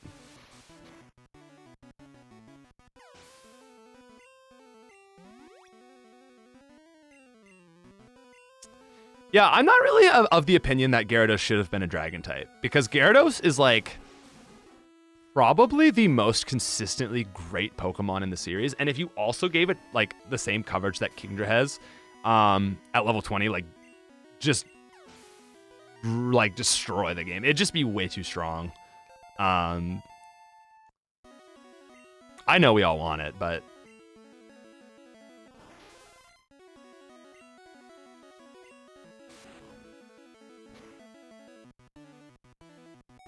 okay. Look at that. Look at that Starmie with purple. Oh, Pikachu got so lucky. Damn, Pikachu got so lucky. I think Pikachu's like a 1 in 5 crit, probably.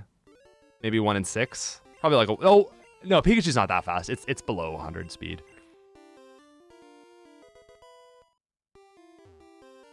I think Water Dark would have been more fitting for Gyarados. But honestly, Gyarados kind of needs that big weakness because Gyarados is really strong. And you realize how strong Gyarados is only, like, it's just so funny. The only time you realize Gyarados is really good is when you don't have an electric type. Rip to my cam. Give it a sec. It's just overheating. So Gyarados is such a weird Pokemon in that sense because I'm probably just going to set my camera off for a sec, which what's worse? Is that better, I guess? Sorry guys, but yeah, like when you don't have an electric type to one-shot Gyarados, you're like, oh my god, this is hard. Or you have an electric type and it's like, Gyarados is a pushover. And I think if you remove that element, like Gyarados would just be the worst Pokemon. Yeah, it gets Intimidate, like, oh my god. Pikachu has a 17.6% chance to crit. So that's pretty lucky. Also, yes, if Gyarados was Water Dragon in this game, it would have 0 weaknesses in the base version. Because there is no... The only dragon move is Dragon Rage. So there's no dragon move that considers type effectiveness. That would be like more broken than Alakazam. Wait, Headbutt. Oh yeah. Okay, so we got rid of Slam for Headbutt. Because Slam became Dragon, and Pikachu with a Dragon move feels weird. Girl Trainer looks crazy, thanks.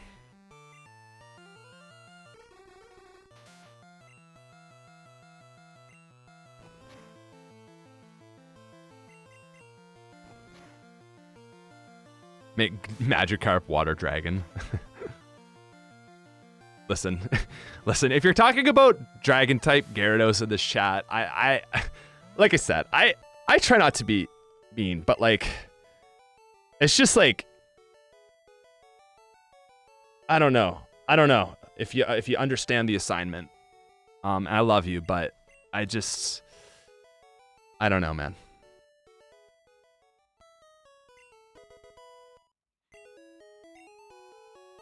I feel like my face cam's gonna start turning off a lot. When it's war mode, it tends to overheat. That is not where Dig is.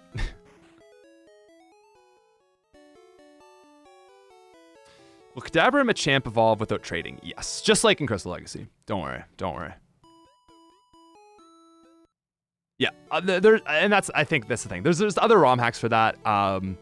That's not what this ROM hack is, you know? So like, I get it. It'd be cool, but I just think like you're looking for a different. Like, I think you're trying to make what you want in a ROM hack this ROM hack, and man, I don't know this game at all. Did I just get Dig? Is that how that works? You're just given Dig? Okay, cool. I'm silly. Any story changes? I actually don't have a lot of desire to change the story. It's simple, and I think it's pretty good. Maybe slight things, but... Oh, starters are still in the game. I've been choosing not to run them because they're really good. Actually, there's a full restore up at the top, and I missed it. Let's go back for it. Full restore is pretty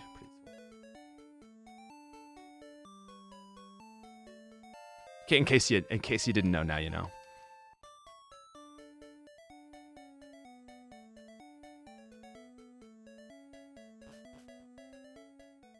Yeah, Giovanni's got some team changes. We talked about it a lot in the playtest chat. And basically there was a push to say like Giovanni shouldn't have his team scaling. Like, he shouldn't be starting with Pokemon that are like at the level of the 4th gym. So like, he shouldn't have like a Nidorino that through the game he evolves into his Nidoking. It's like Giovanni should always be that strong. And the workaround is that the idea is that the first 2 fights, Giovanni will be away from his gym, and he doesn't have his main team. And he's not expecting, like, someone to come in and stomp him. I like that. And then the other thing is there's some Pokemon that Giovanni runs that Weepinbell needs to learn rap, but don't worry about it. Anyway, basically, it's like there's some anime Pokemon he runs that we're, like, going to give him just to make him a little... Make him a little more interesting. So yeah, that is what we've done. And I think it makes each fight unique, where each Giovanni fight he has a different team. All 3 keep the Persian though. So he's got one thing that's like familiar, and then it's like some different Pokemon, and they're like kind of like stolen and like other, you know, Pokemon from the anime. And then his final fight is the one where he's got like his team. I should probably give Poliwag Bubble Beam. If we're gonna run it for the game, yeah. Poison Sting is buffed up to 35 base power. We actually just, I will do a little self-promo. We just uploaded a video highlighting all the moves. So it covers things like Poison type getting a little bit of a buff and things like that. Yeah.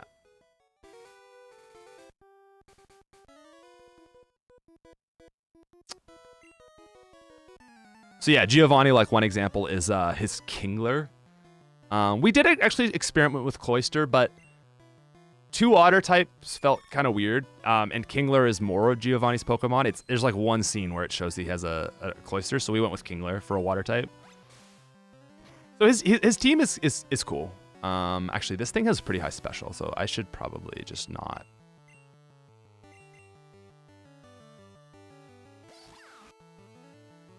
Yeah, Cubone's in Rock Tunnel, I believe. I guess we'll find out. Dude, the fact that just knew I was swapping and went for another, like, shut up, Butterfree. I was paralyzed and it just predicts swaps the pair. Like, come on. Anyway.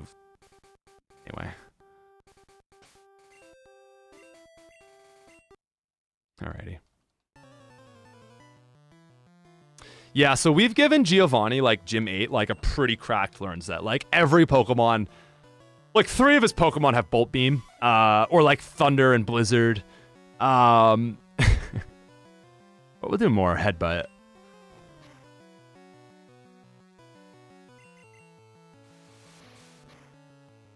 I'm just going to... I'm actually just going to open my window for a sec. I don't want my camera to overheat again, and it's getting kind of warm in here, so sorry.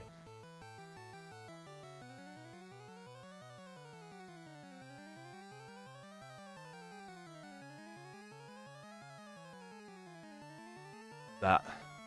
It's a little too bright.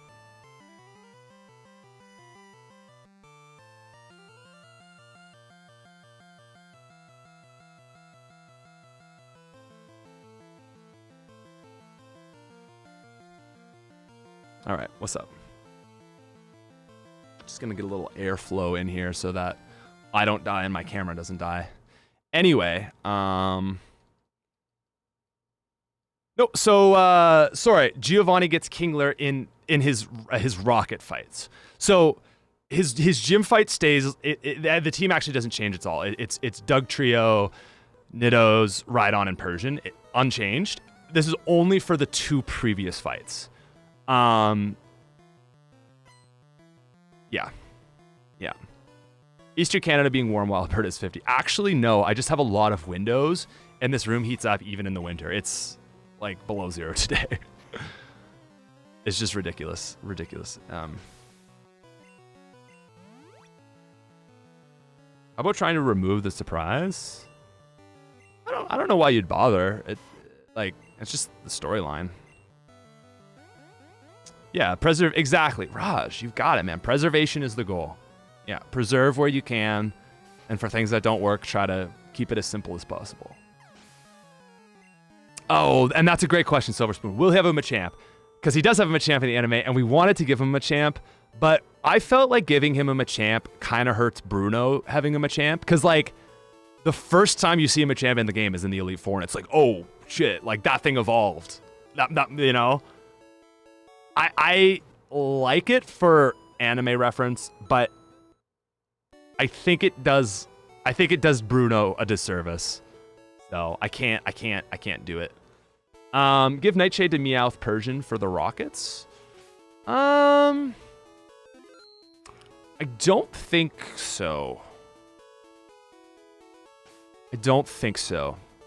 Should we catch a Scyther? Actually, really fun thing. You can actually skip this section now if you just catch a Scyther, because Scyther gets cut, so you can just skip SSN. Which is crazy, because it means you can skip the whole northern section of the game, like going to get the SSN ticket, and you can skip the SSN. So I don't know, man. Yellow Legacy speedruns could be crazy. Scyther hype. Yeah, it's a new Pokemon too, so I do need to kind of test it. But it would be good for two upcoming gyms. So I'm just gonna, man, I never fight the trainers on this road. There's a lot of trainers at this point in the game. You almost don't need it, because if you're capping Surge at 24, then, well, I also only have 3 Pokemon.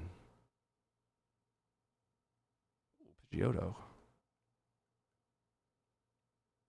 We have fixed Gen 1 miss. I was not sure about it at the start, and I ultimately, everyone was like, Pat, you're wrong. And I was like, okay, you're right, I'm wrong. Everyone was fighting me on it. Like, ultimately, I don't even think I made the decision. I think Craig just put it in the game, and I was like, it's the right call. Whoa. Damn. Scyther gonna wreck me if I don't catch it. Oh, God damn it. Oh, God damn it.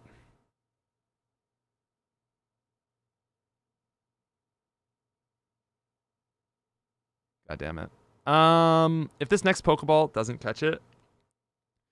Okay, so here's what we're going to do. I'm going to Thunder Wave. Oh, by the way, I don't know if you've noticed, but Focus Energy seems to be working now. Just to save us time. I think we can all be fine with a little save state abuse, just for the, really, it just is for the stream. Actually, why don't I Great Ball it, just to save a little extra time. Yeah, you definitely want a Great Ball for this. Oh, and there we go. Actually, that was legit. Didn't even cheat, but you know, just like I said, to save some time.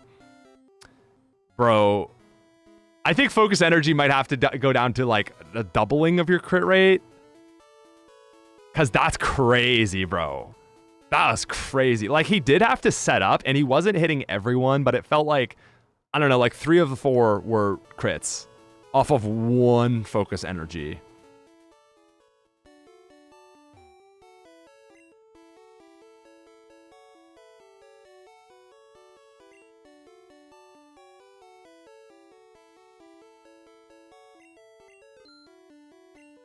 Bro, that Scyther straight up almost murdered me. That's kind of scary. Like, it's a scary catch. Quickly drops off for late game. Ah, well, it's a good thing we've fixed Scyther.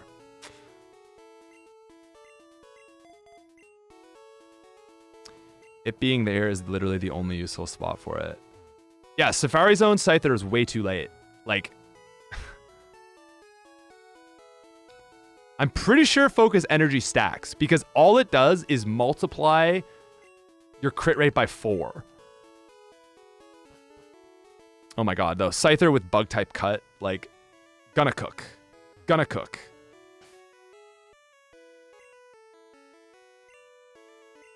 Bug type cut is my favorite thing ever. It does a lot for a type that really needs it. Oh, what's that? You're dead? Oh, wait, what's that? You're dead. Damn. Okay, Scyther, go off. Go off. I don't think there's anyone in here. We'll take some fights. Scyther, yeah. Oh, I love that you pointed out. Scyther is going to be the answer to Sabrina. Sabrina's going to be a lot harder, and Scyther is going to be a really good answer because it's fast and it gets bug type moves. Jolteon, with a buffed pin missile, Jolteon might be useful too because it's got really high special and good speed. So, I mean, Jolteon has always been, I feel like, kind of good, but it should be better now against Sabrina. Sabrina is a hard fight. Like, Sabrina really should be Gym 8. But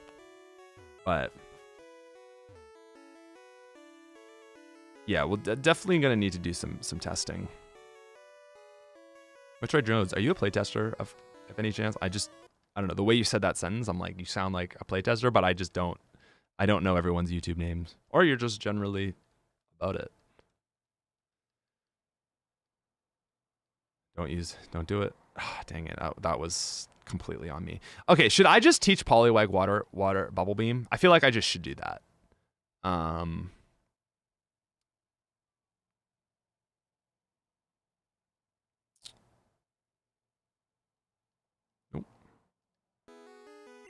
Nope. Yeah, yes. Yes.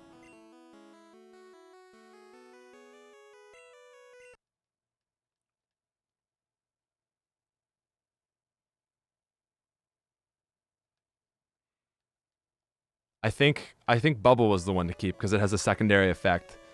I don't know. There's like a niche situation where you got to land a Bubble to go for the speed drop. Oh, all right.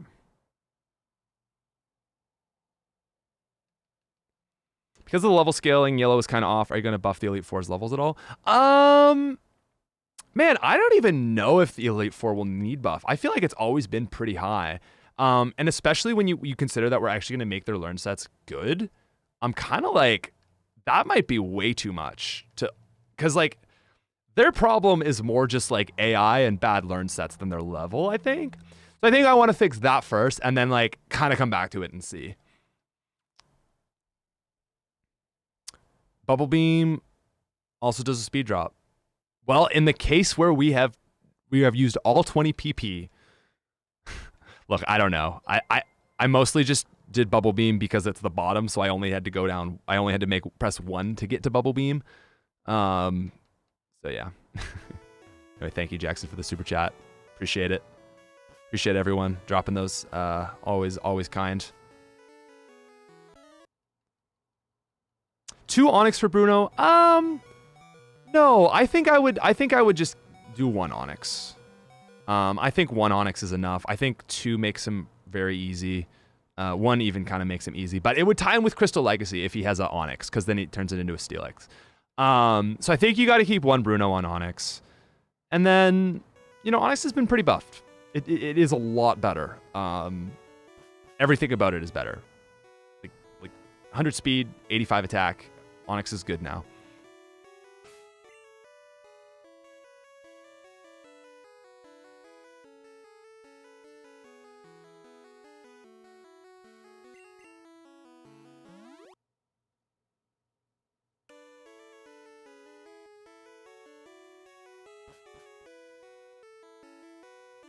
Oh, okay. Here's an idea. One of the playtesters suggested. I have always felt that this area. Here, 1 sec. Gotta fight this dude. This end of the ship area is really neat. Like I really feel that it's like a fun area just to explore. As a kid, I always came out here just because I was like, oh, cool. Like it's like the head of the ship, and you don't get that in Gen 2, or really Gen 3 for that matter either. I can't think of it. I can't think of a ship that has this. I don't know. To me, it was always a cool area, but there's just 2 fights out here, and there's nothing to get. So I kind of want to make it so that there's like, yeah, whatever. Oh no. Okay, I don't know why this keeps happening. There's something about this. Do you see that? Something is glitching on this area. This happened to me last time, and it changes Pikachu's name. Front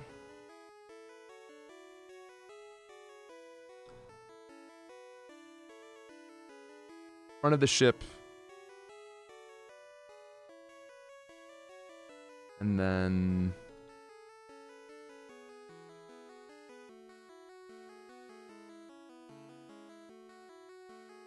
Anyway, yeah, so I just think it'd be cool to have an item, like even just like an item sitting here, or maybe a hidden item or something.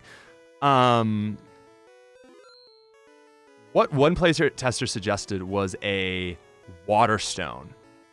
Okay, so water stone can be used on Eevee, but you wouldn't have an Eevee yet. What else does water stone evolve? Is it just Poliwhirl, or is there a third water stone in Gen? Starmie, right, is a water stone. Oh, and Cloyster too. Okay, so at this point in the game, the only evolution Pokemon you have access to, I believe, is Poliwhirl.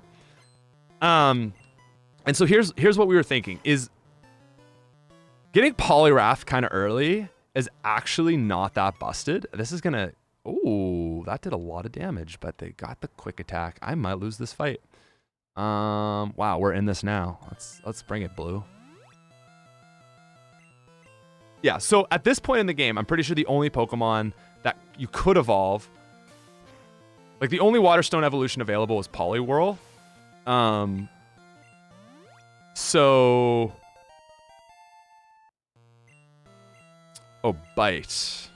Oh, Bite is a thing. That doesn't make sense. Nidorina, Bite makes 0 sense. Maybe Bite has a higher crit flinch chance, but yeah.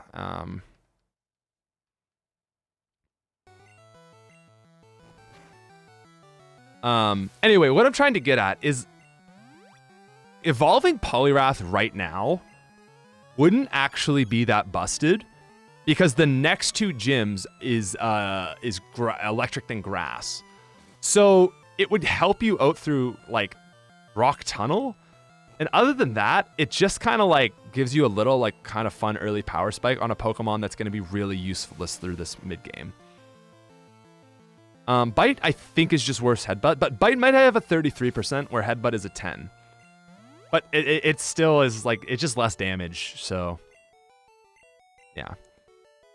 So, I don't know. I kind of think that maybe Water Stone out there would not be too overpowered. Super Fighting Pokemon helps a lot in Rock Tunnel and Rocket Hideout. Yes, but the thing is Fighting type doesn't really do a whole lot that, like, Water type does already. Like, through the cave, it's just going to help you with rock and ground type. It's going to help you with rock types, which water already covers. So fighting doesn't even do that much for it. Yeah, okay. As Arrow said, really important thing to point out is Sandshrew comes back to this fight to counter Surge. I think it is really smart. I really like how the playtesters came up with that. That was a good thought, Arrow. Also evolved Raticate, as it should be. Yes, absolutely.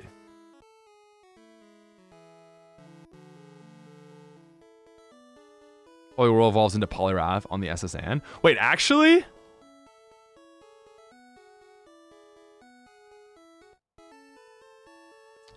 God damn, I mean... I know it's manga, and a lot of people like to be like, well, in the manga, and it's like, well... This game is not based on the manga, I'm sorry. But if it happens to tie in, then like sick. Like that's just like a bonus. You know? That is pure upside in my opinion. There is a ROM hack for the manga, so there you go. Not trying to make it that because this is supposed to be based on the anime and we want to stay true to that. But where a manga suggestion is a good suggestion in like, you know what I mean? Like if it works is what I'm trying to say. Pretty good one. What is the name of that ROM hack? Because that's actually really cool. I didn't know that exists. Would be subtle, but would allow to get Poliwrath there. Yeah. Look at that. I didn't even need to teach a Pokemon cut.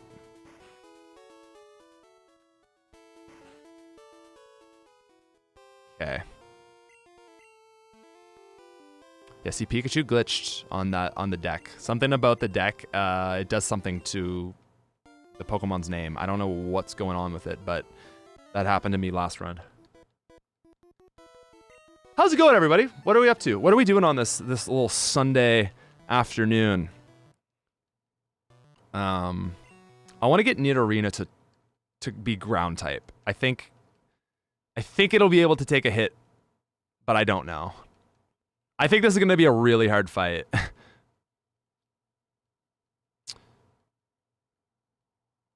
Procrastinating. Staying warm. Nice. Lickitung is not going to be a ghost type. Sorry. We're not doing type changes.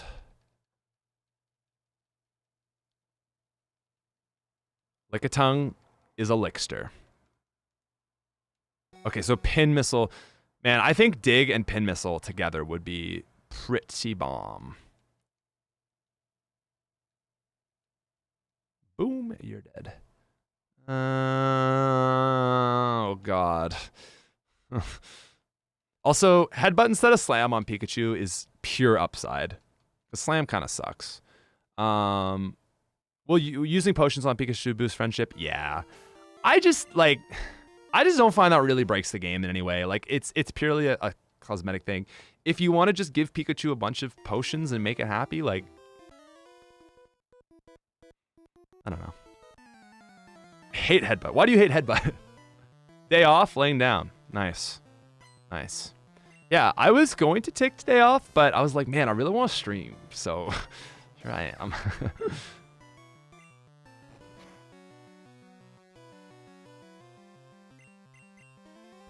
I guess we got to make Pikachu at least a little stronger to deal with Raichu. Can Raichu be Thunder Waved? Is that a weird thing in Gen 1 where you can Thunder Wave a Raichu? I actually need an answer to that, so let me know. Oh, Bulbasaur is the only mechanical aspect. Right, you need it to like Pikachu to like you for Bulbasaur. Yeah.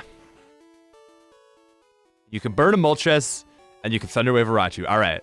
All right. I think that makes this fight possible, but guys, honestly, Surge is tough. I think we got to give the Nidorina and Nidorino should get Dig at level 24. I think that is actually really sick and a massive incentive to hold on to it and not just go straight for the level up.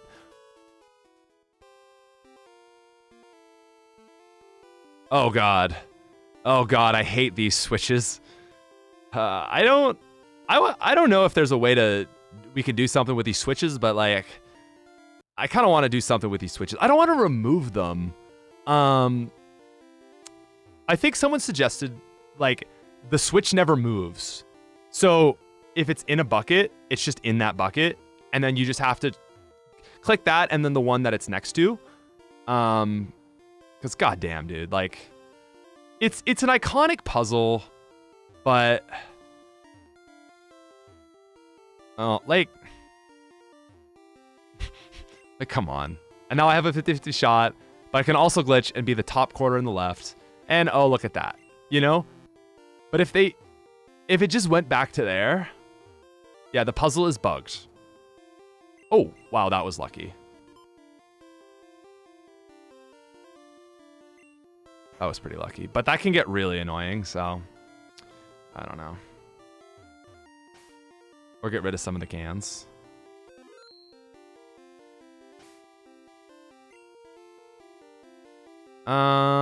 Okay, we're gonna lead Pikachu, and it is really up to Nidorina, because everything else is gonna get wrecked by Thunderbolt. Here's the thing, man. Like, I don't think we're gonna win this. Surge's gym is trash. But Surge is not trash.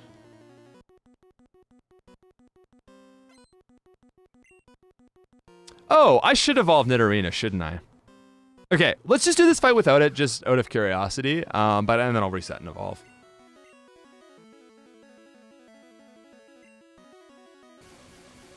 All right, Pikachu. That's my man right there. Let's go. Oh, with the flinch, Pikachu's roughing him up. Let's go. Let's go, Pikachu. Rough him up.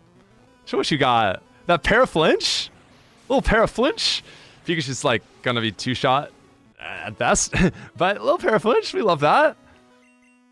Come on, Pikachu. Hit it. Okay. Bro. This is a strong performance from Pikachu.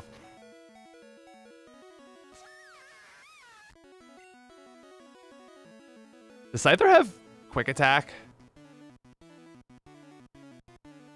I mean, it's going to outspeed either way, so it's fine. Hope this kills. Really hope this kills. Bro. Jacob. Bullied. Bullied.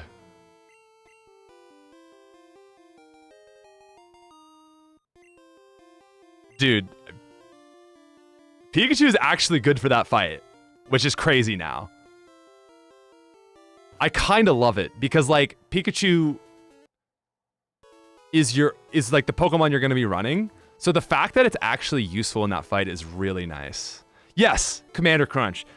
Really like that Pikachu is effective against Raichu. Like it's so perfect for the anime that like Pikachu actually did something pretty like good there.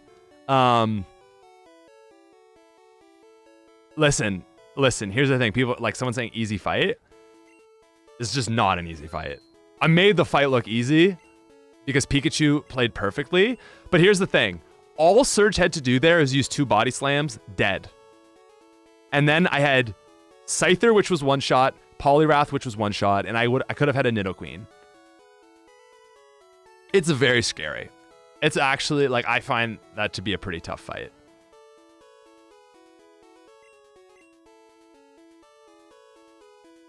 Yeah. I already saved. Well, I just saved again, but I had already saved, so we can't redo it. Makes things think of the shot used in the anime. Yeah, I love it.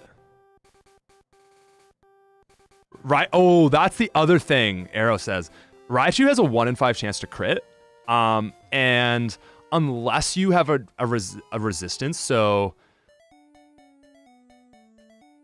Actually, I don't think there's a single Pokemon in the game that resists all of Raichu's attacks.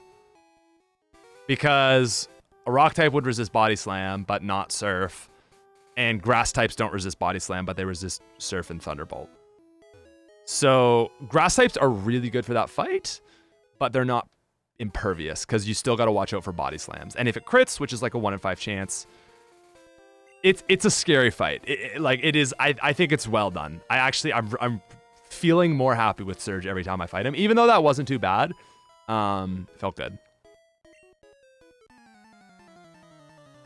SK says grass is a check, not a counter. Body Slam won't kill on crit because Raichu's attack is low. Man, I think Body Slam, a crit Body Slam would.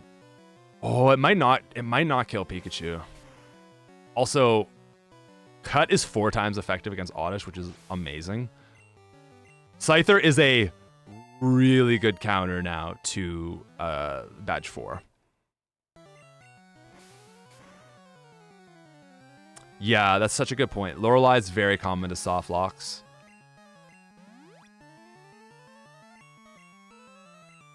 Headbutt over Body Slam so he can para flinch with 1 in 5 chance. I never thought of that. Chad, what do you think? Headbutt for para flinch over. I think. I don't know. Yeah, Bug is effective against poison in Gen 1. It's very weird. Yeah, so Cut is super effective against Bug, so Bug is super effective against Poison in this game, and Poison is super effective against Bug. An intentional decision for Gen 1. This was as the way the game intended, not a glitch, just meant to be that way. Ice is normally effective against Fire. Ghost is Psychic is immune to Ghost. That's a glitch. The game says in Red and Blue, it's like. Ghost type is good against Psychic, and then it's just not, and it doesn't even touch it. Yeah. So that's a glitch. We're changing that, but the other two we're not. Man, animation for seismic toss is cool. Oh, epically epic gamer. Great question. Will gym leader TMs stay exclusive to being TMs? No. I just don't think that helps the game. You're already limited on a lot of moves. So a lot of Pokemon, like, we won't keep gym leader TMs exclusive as TMs. There'll be actual learn set moves. Like Egg Bomb on Exeggutor and like Soft Boiled and, you know. Erica's such a bad choice for a 5th gym. You know what? I actually think you should give Erica a bit of credit. She's in an all right spot now. She's got Wrap and Sleep and Healing and 180 base power Solar Beam. And even with all that, she's not great, but I definitely am not like, oh, Erica's a pushover now. Bide's gonna be okay. Bide is not gonna be a level up move for this, to be fair, but yeah. I think Grass would have made a great 2nd gym. I really do. Water than Grass, or Rock than Grass. Sorry. Scyther's really good when it's good, but it's actually oh sure, idiot. Oh! Oh, this is the guy! This is the guy! You see that fissure? This is a reference to AJ from the anime. Look at that. Sandshrew. I'll restart my win with Sandshrew. Dude, the goat, man. I love that. Yeah, AJ, I love that he's in it. Should we give dialogue? Should we give the samurai trainer dialogue?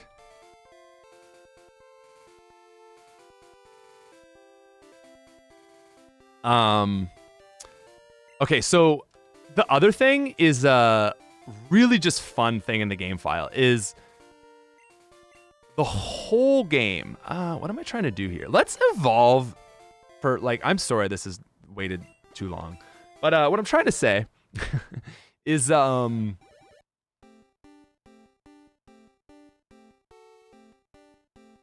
I'm just distracted. This is yeah.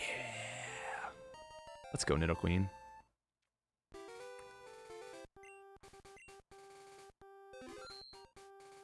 The Queen.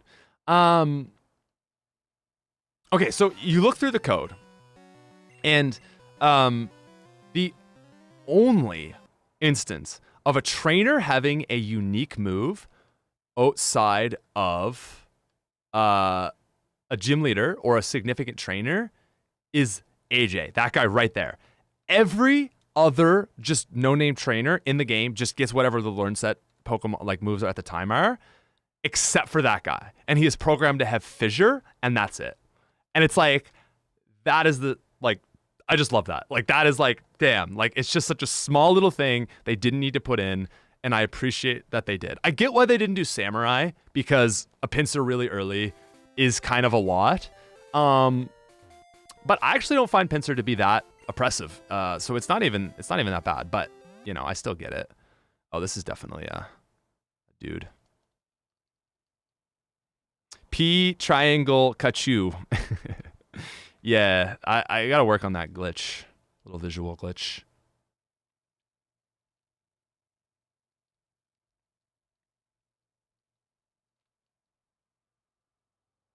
Oh, I did forget to pick up Flash. Dude, I'm a Flash hater.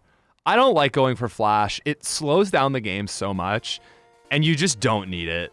Like, it's so easy to now. Like, it's not... It's nice to have Flash through Rock Tunnel, but you don't need it. And God, I just hate having to catch 10 Pokemon, like go all the way back through Diglett. It's just like such a...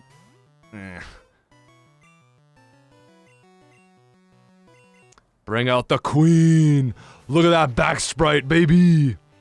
So one thing that some of the playtesters have been working on, actually Zach here, is fixing the back sprites. So here's why. Okay, I know some people are like, no, leave them as are.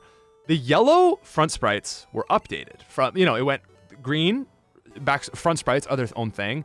Then red and blue back sprites were updated, and then further updated for yellow. But the back sprites never changed. So a lot of these sprites, all the back sprites you see, they're modeled on the green front sprite. So they're in the same pose as the green front sprite, but the yellow front sprites are like very different poses a lot of the time. So I actually am really in favor of, if anything, just changing the back sprites, because they're just not in line with the yellow front sprites. So, yeah. God, I really just want a Poliwrath. All right.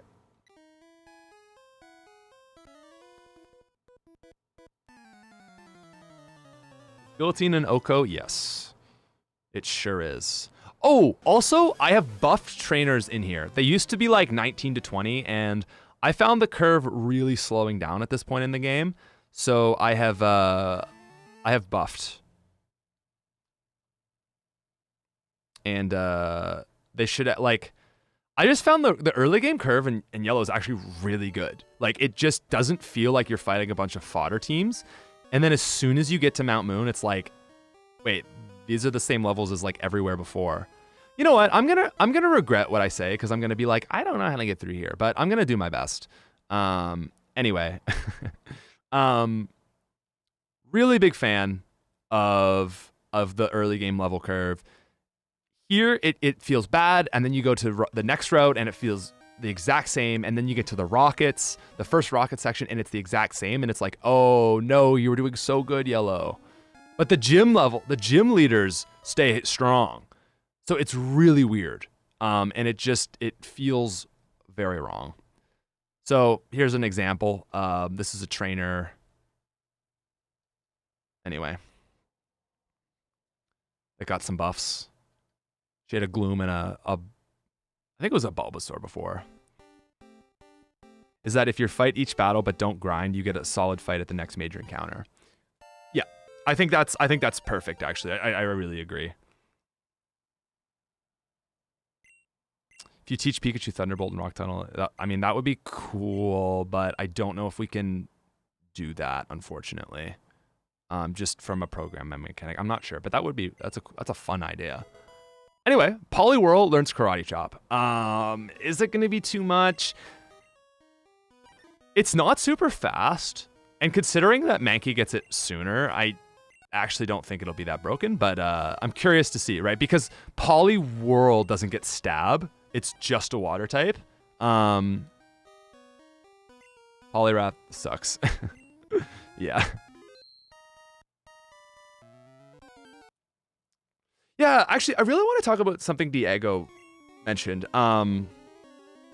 So moves like Skull Bash and like Razor Wind that are 2-turn moves, upping a stat on the first turn. So I think that's a really intelligent way to balance them. My problem with them, and the reason I don't want to implement it, is there are no moves in Gen 1, no 2-turn moves in Gen 1 that raise a stat on the first thing. So the reason I don't like it is because it's introducing an entirely foreign mechanic to the game. So it's not that I don't think it's a good idea. I think if you're going for a ROM hack that's like a little more creative, I honestly think that is like an amazing way. Like giving does Skull Bash raise defense in this game? I'm almost positive it doesn't. And I might be about to eat my words. And listen, this is the reality of it. I don't know everything. I'm not that well versed with this game. But I'm pretty sure Skull Bash is just damaging in Gen 1.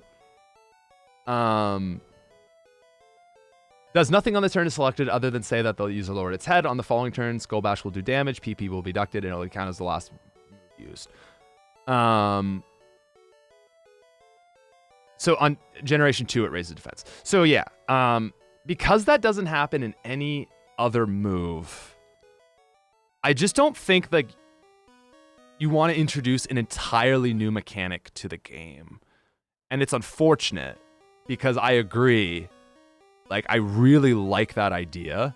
I just didn't exist, you know? Yeah.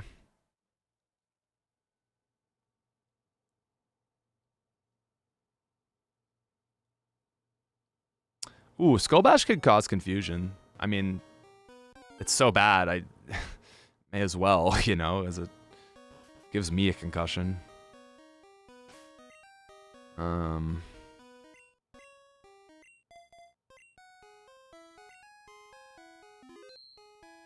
You talk to Pikachu, it'll use Flash even if you don't know it. Be cool. Yeah. Yeah, if this Nidoqueen had Dig, it would actually be like amazing without it even like learn sets. And that's the thing with Nidoqueen, is it's great, but you have to give it so many moves.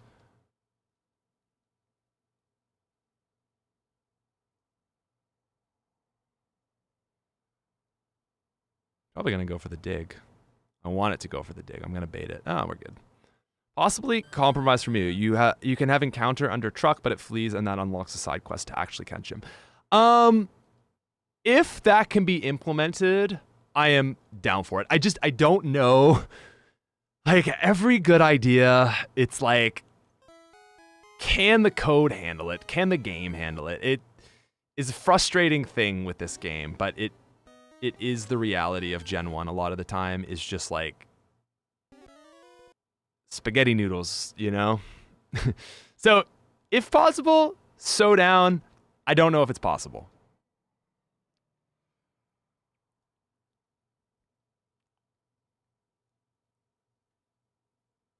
Really playing around this noob. Indecision. Oh yeah, okay, that was the one I just answered. Thank you very much. Appreciate that. Yeah, I don't know. I've been having a lot of fun with streaming, guys. I feel like this has been like just fun, I guess. I guess for I like to ask this question in chat a little bit. If you know the YouTube channel, the SmithPlays, type 1, if you don't know that channel and you only know like this channel, SmithPlays Pokemon, type 2. I was always like curious because I think a lot of people don't know that I have another channel called the SmithPlays, which is so crazy because that channel has 3 million subscribers. Well, not anymore. It has like 2.8 now, but I did have 3 million subscribers till I stopped uploading on it. Like, I see a lot of 2s here. Like, a lot of 2s. I know SmithPlays, but only because of this one. Like, it's so crazy to me. Because when I first started this channel, it was like just people from my old channel coming over. So it's very fun. But, Zach, I came from the channel from the main. So yeah, like old zombies, the Poco algorithm, and that's most people now, I guess. So yeah, like I used to do a lot of streaming on that old channel. For probably 2 years, I was like primarily a streamer over like making videos. During like the peak of COD Zombies. Oh, spicy crit. But anyway, as things changed, I wanted to try different content, and I've moved all around. But this is like the most I've been. That's supposed to be a Rhyhorn. My bad.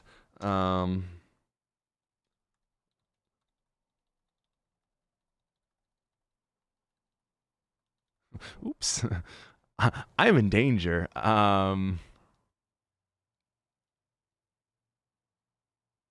Oh, you big loser. Honestly, that was a sick challenge. I loved that. Like, I want to keep that in, but it feels wrong. Like a mini boss. That was actually really cool. That like really was like, oh shit, a ride-on. Like that was fun.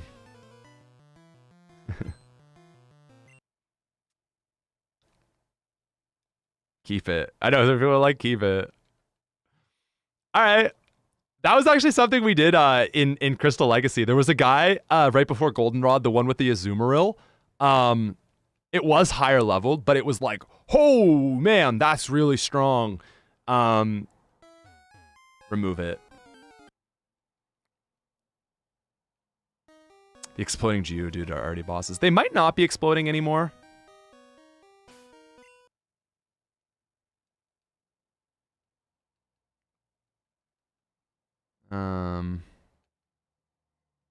Actually, what does a Karate Chop do?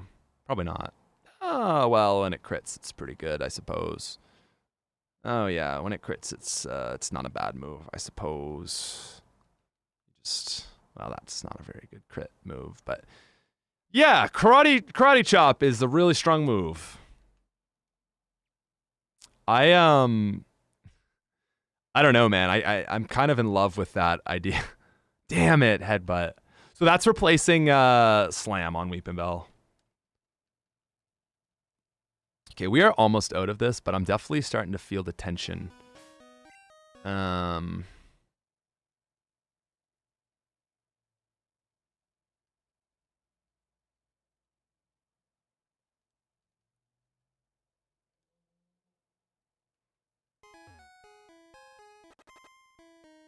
Sick as a Poliwrath pre... Wow. That just looks so crazy. I don't know if I've ever been poisoned through this cave before. Bro, I don't know why I went for the double slap, but let's just continue it because it's funny. Okay, how do we feel about the Kadabra? That was like, it probably doesn't feel right. And it to me, it feels really weird. I don't know why this guy would have a Kadabra. The idea was like, oh, maybe he just picked up one on Route 22, but I don't. Kadabra and Rock Tunnel feels weird.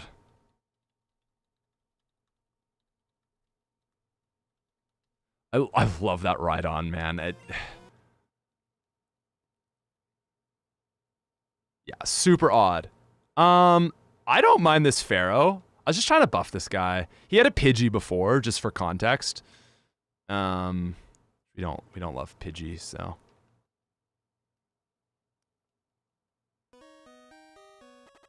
Yeah, I don't. Oh, it's a. I don't know why I'm so like, oh, it's a girl. A girl can't have a Kadabra, but I don't know. It's not even like a trainer that would use a Kadabra.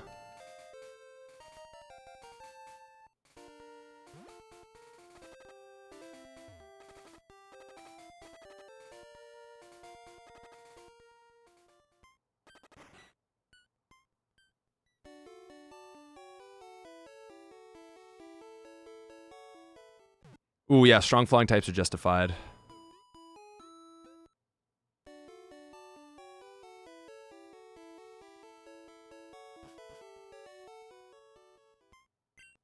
Kadabra is sexist. Oh.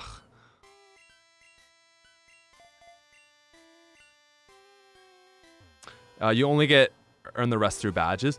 I'm like actually very open to that idea. Not just having a level cap, but also having a Pokemon cap. So at Brock, you only get 3 Pokemon. And then maybe at for Misty, after beating Misty, you get access to 4 maybe? Or after Brock, you get access to a team of 4. And then after beating Misty, you get access to a team of 5. That's not super oppressive. Also, I did make that a Clefable. It was a Clefairy. I don't know. I just felt like the game was kind of starting to fall off. I wanted to make it continue to feel like, oh wow, these are some strong Pokemon.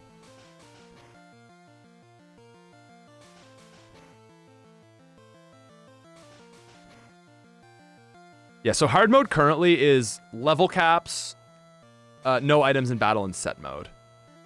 A way to kind of get around that though and get free swaps is like bring in 6 Pokemon when you're fighting a team with only 2, and it definitely makes it easier. Yeah, it definitely makes it harder for Nuzlocke. But Clefable feels way more interesting.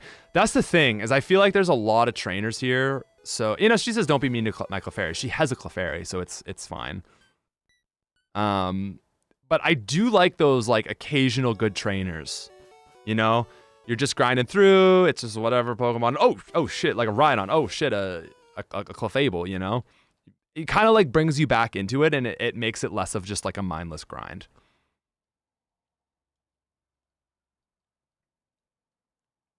Oh, also thinking of making Thunderbolt a little later, like maybe 27 or 8 now that he gets Thunder Punch. It doesn't need super early Thunderbolt. 2 Clefairies and a Clefable. So before her team was just 2 Clefairies. So I was thinking just evolve one.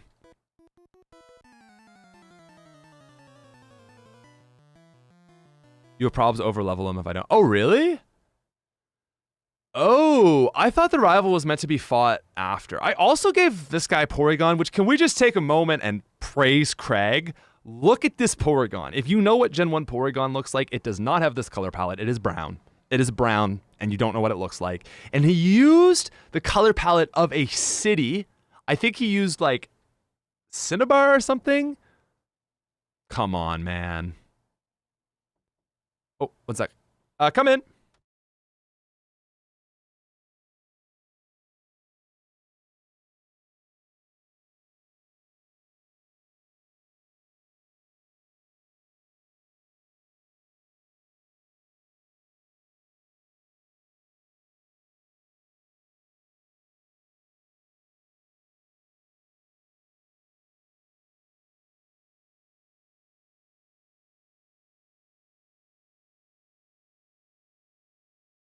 I've been streaming for a while. She's like, when are you going to be done? This Porygon looks scary.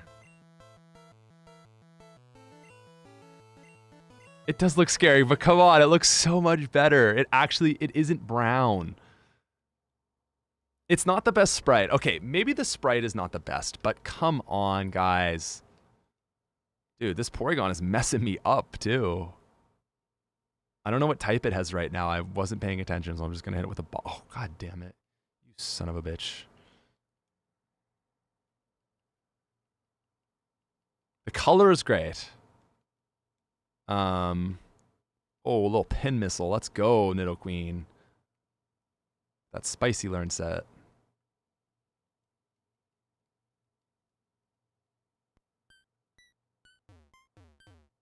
Porygon did get pretty buffed. So again, same like way we've always done it. Resembling, it's like a Porygon 1.5 in stats. So it's not as good as Porygon 2, but it follows what Porygon's evolution gives it, but just not so over dramatically.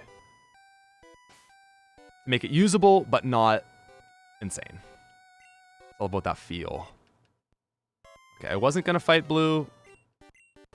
The green sprite is the best Porygon. Okay. We love the color, but you want the green sprite. I will write that down.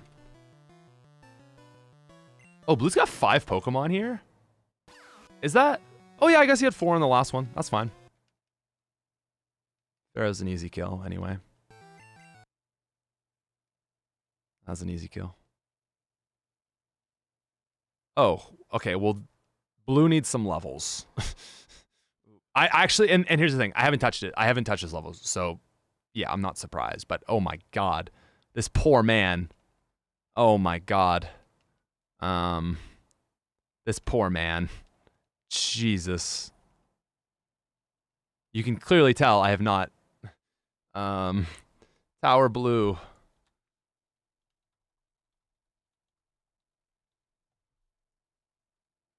Yeah, and so all the trainers around him, I've buffed, but I haven't buffed him. So, yeah. Man, it looks so vibrant. I don't know, did Porygon get this color spread? I feel like the pink is... Oh, you know what? Actually, on this screen you're seeing, it's a little different from what my screen is showing. It's a darker purple. Like what the emulator is showing versus the way it's being processed.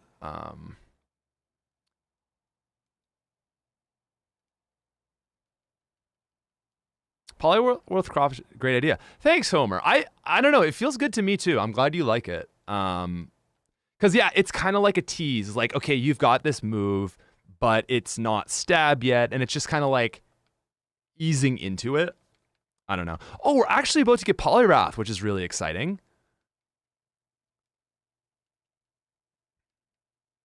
Scyther needs some experience. Scyther's good, but I'm not finding it amazing. Oh my god, level agility. Bro, Scyther is an abusable Pokemon. And it's going to get Swords Dance. Yeah, Scyther's going to be a Pokemon that is very easy to abuse, and we gotta probably find a way to check that. I think a 4 times multiplication on your crit rate is too much.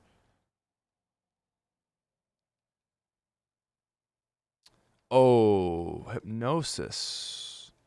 Huh. Okay, we'll have to do something about that.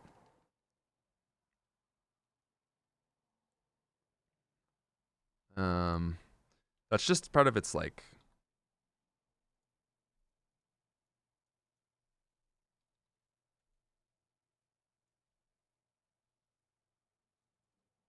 Yeah,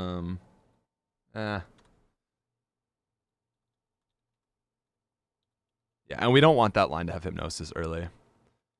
How good is Poliwrath here? Well, that's what I'm really excited to find out because I actually don't know how good Poliwrath is. So I'm really curious to see how it plays.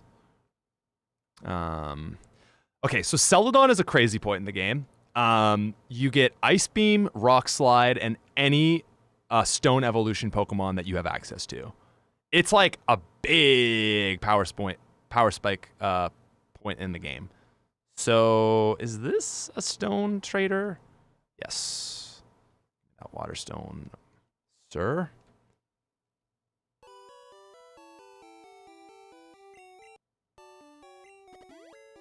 Hey.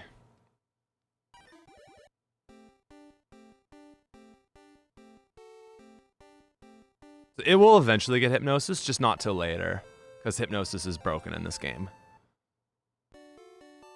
Only good Gen 1 game, only good Gen 1 sprite for Poliwrath is that. And it's not amazing, but it's the first time that Poliwrath actually looks like Poliwrath.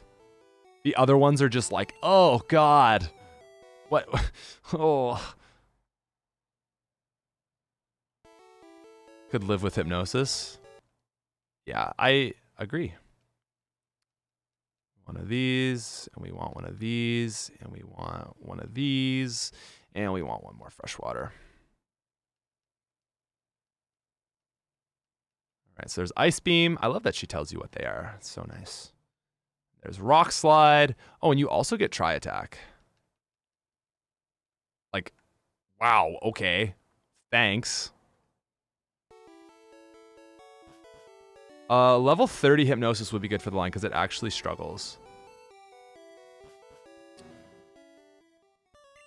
Worth considering it. Thoughts on dropping the accuracy of all sleep moves by 10%? Definitely open. Definitely open to it. Oh, RM, what's up? How's the weather here? It's been pretty good. Like, I feel like Halifax is becoming the second Vancouver, where it's just like always rainy in the winter. I've only lived in Halifax for I moved here in 2019, so coming up on, I guess, on 5 years. In May it'll be 5 years. Oh my god. Anyway, it's years were COVID years, so it doesn't. That's why it feels so crazy. It's because 2 years I just wasn't really actually appreciate being able to like do city living. So yeah. Anyway, moving here was crazy because the other places I've lived in Nova Scotia get a lot more precipitation and it's mostly snow. I shouldn't say more precipitation, but it's just more snow because it's just colder. So moving here has been great because I like snow for skiing because I do ski. But other than that, I don't have like a great need for it. So yeah, it's kind of like a lot of the time it just becomes a nuisance, I guess. Oh, in Pokemon, yes, so Pokemon will continue to learn the learn sets after they evolve. I hate that so much, having to hold on to a level 40 Growlithe to get Flamethrower. I was like, absolutely not. Same in Crystal Legacy. Go Halifax is the Halifax explosion of 1917. It was mentioned in the movie Oppenheimer, which is pretty cool. It's like, because before the atomic bombs, it was the biggest man-made explosion. And so they mention that. They're like, the biggest man-made explosion before, was in Halifax. 2 ships collided. I certainly don't know my way around this place. That's the guy I'm trying to get to right now. Halifax was a bank. Halifax is a bank. Yep. It sure is.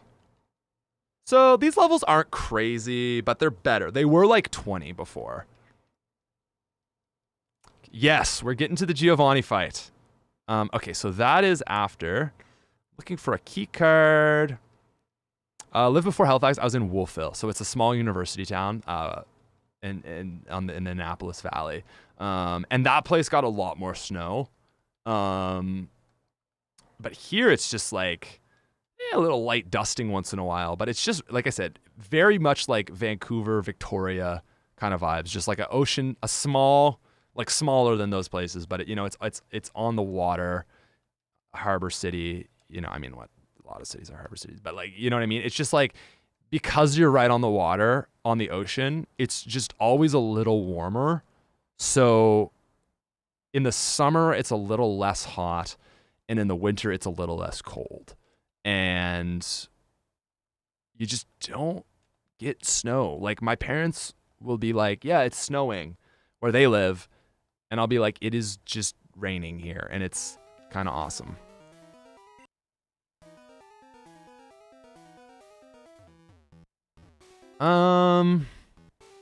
I don't want to go here yet, right? Because that goes to the elevator, but I want the key first.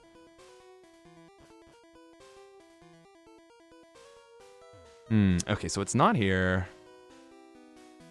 Already gone there. Okay, so it's not this level. It's this next level I think we want to go through first. Is it this one? No. Because that... Okay, sorry, guys. I need to... Wait. No, that's the... Okay. God damn it, dude. I don't like this dungeon very much. It's kind of annoying.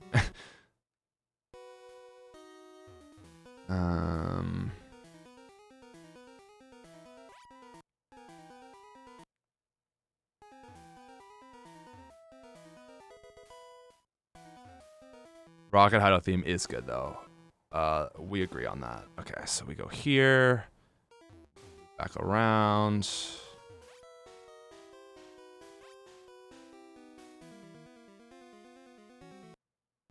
Oops.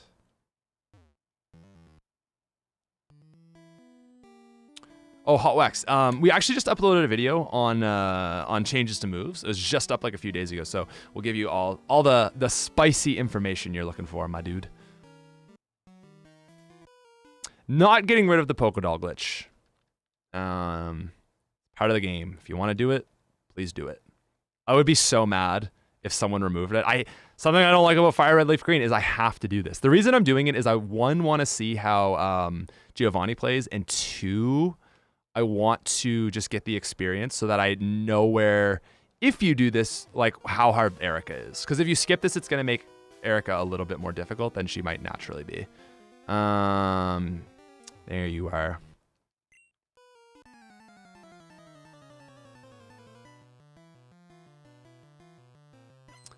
And B, same thing. We talked about some changes for Thunder and all those moves as well as in the video. So just, yeah, that just went up a few days ago. It's just like Gen 1, it's called Gen 1 moves are bad, so I fixed them or something like that. Giovanni is actually been, I actually think I rebuffed Giovanni after I fought him. I think he's like 31 cap now. Maybe 32. Mateo says, oh no, I dropped the lift key. Yuck, yuck, yuck. I don't want to put Ito in this game because it kind of doesn't make sense. If he's like strong here and then he goes to Johto when he's got like a really weak team. I'm gonna write that down though.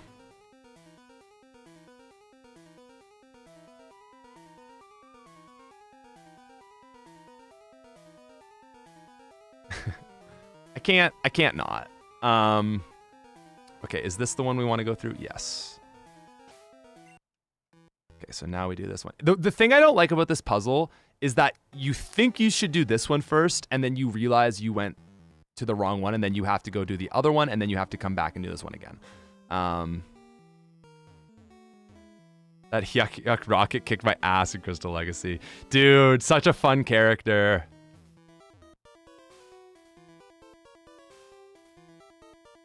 Bro, you could totally write Ito into this game, though. Like, if you beat him, like, 3 times, the last fight, he's like, oh, gee, I'm not very good.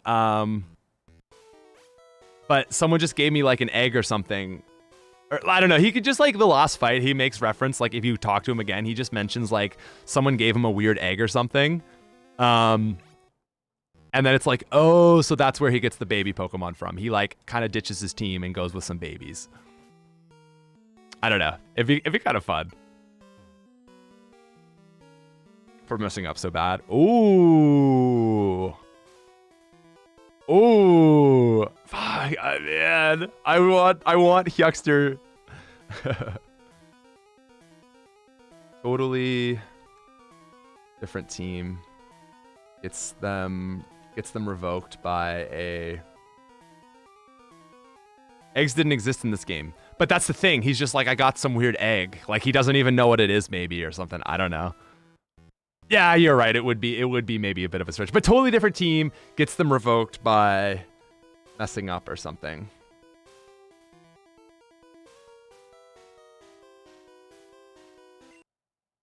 Yeah, there's definitely some things you could do there. Oh, I was like, wait, Giovanni. No, this is... Okay, so this is Jesse and James 2. Leveled actually pretty intimidating. 28, I think, is a really nice level, especially because look how easy they are. Like, not a whole lot you can do. But this Meowth might still catch me up.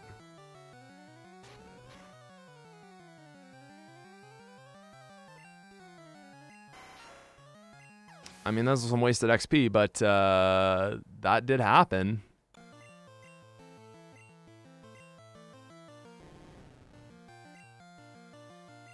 Scyther sweeps here. Could have. Yeah, maybe this fight they should have their evolutions. I think this fight is really easy. Jesse and James 2 gets at least Arbok.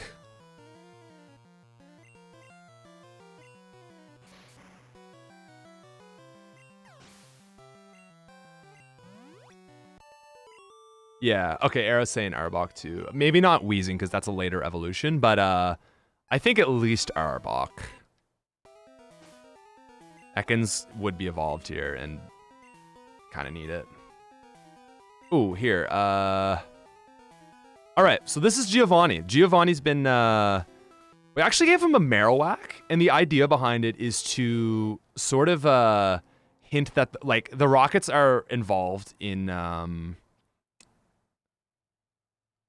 Gotta hold on to that fresh water. The Rockets are involved in the Marowak stuff, making them extinct. So we gave Giovanni a Marowak in this fight. And it's just like Pokemon that he has, like maybe he's training it up, it's stolen, whatever.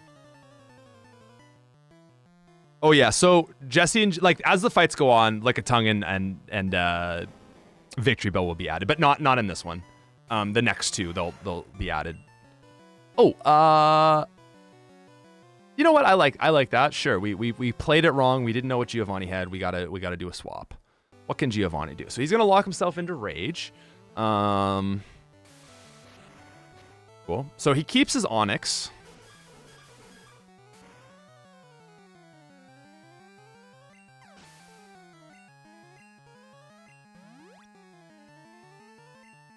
Kangaskhan, I think. Well, actually, Poliwrath kind of eats in this fight. Whoa, that's such a crazy animation. Dude, Poliwrath is actually really good for this fight.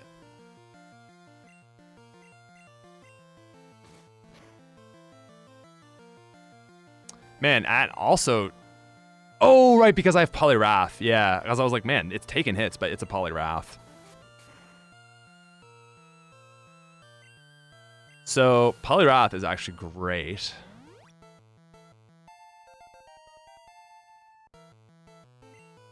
Celadon is a huge power boost. Certainly worth considering. I mean, maybe you do give them a Pokemon then. Yeah, so again, this is kind of like the implication, like, there were a lot of Marowaks. Team Rocket kind of made them extinct, but, like, they caught a few, or they stole a few, or whatever. Oh, Guard Spec. Nice, Giovanni. Very good.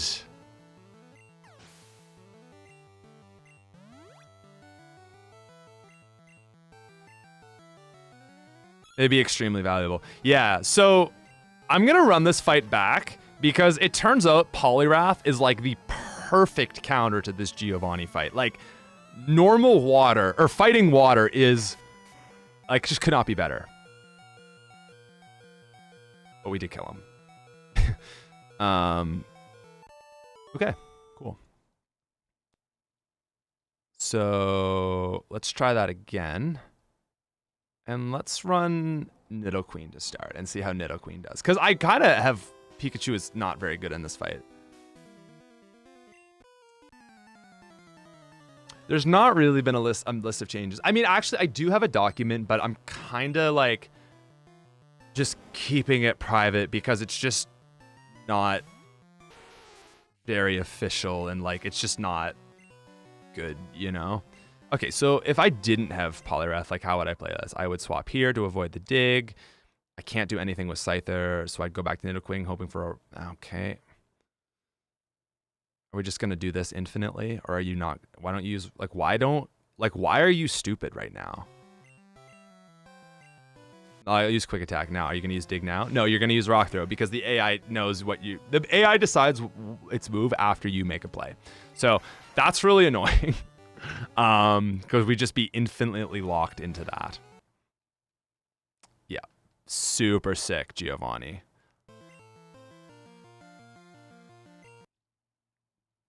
But Giovanni is whooping my ass right now.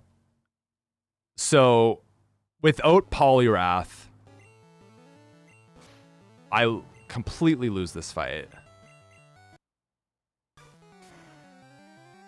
Yeah, and as Era said, this is why we buffed Onix the way we did, to make it late game potential, so that it's not just like it stays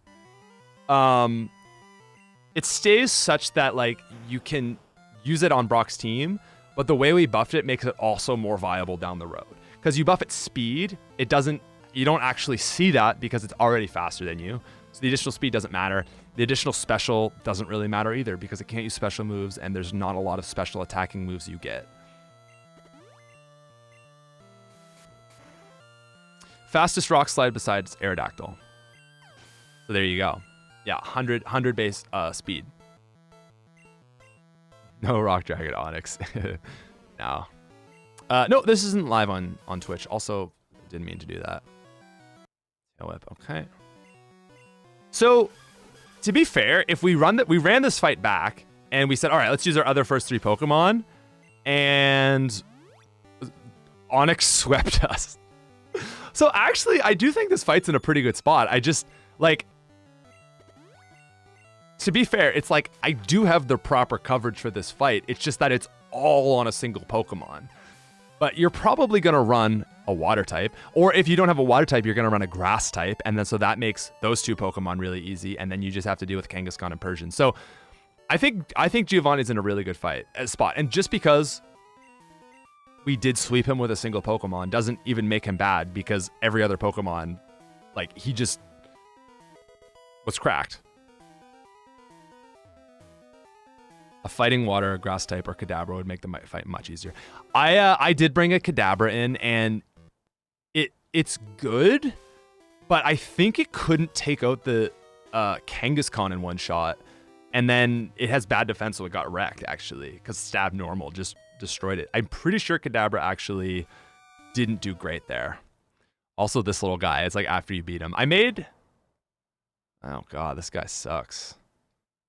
But it's kind of like petty, so I like it. He's like, oh, you beat me. Oh, and then I gave him a Narbok.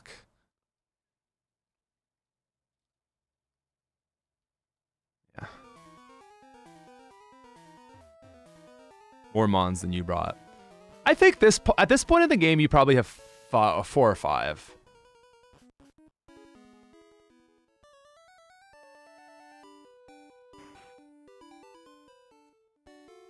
Crystal Legacy, make a shiny Onyx, Crystal Onyx, and then give it a special defense boost. It'd be fun. Alakazam has not been debuffed. Big proponent of not buffing, not doing that unless you absolutely have to. Oh yeah, like here's the thing: you make Bug type better. That is technically an Alakazam nerf. You know what I mean? Like that, I just think feels better than just like, oh, Alakazam isn't the Alakazam you know. Like that to me is like how you make people hate your ROM hack. Yeah, and I know that because so many people were mad that I removed Alakazam's Punch Trio in Crystal Legacy. All right, we're just gonna skip these trainers because I want to see how Erica plays with Pokemon at this level. I think Scyther is like the absolute perfect counter to Erica, and I'm gonna do something different actually. Let me not lead because she leads with a Tangela. So Erica has Wrap strats. She has Sleep strats. Because there's no Sunny Day, we buffed Solar Beam to be 180 base power. It's a really actually cool move because it's a two-turn charge. So you're like, okay, I can get work around it, but it does so much damage that like even if you're gonna swap in, unless you like 4 times resist it, you're gonna like hurt.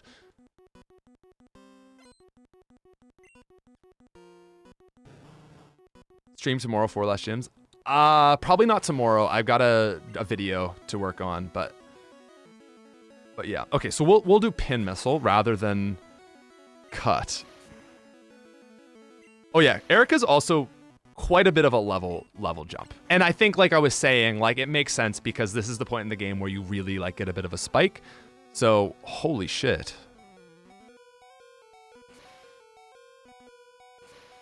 Come on, give me a 5.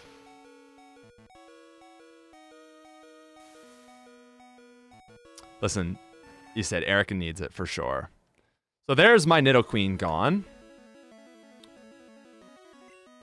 It's like Scyther. Like my other Pokemon can do something, but like a Scyther.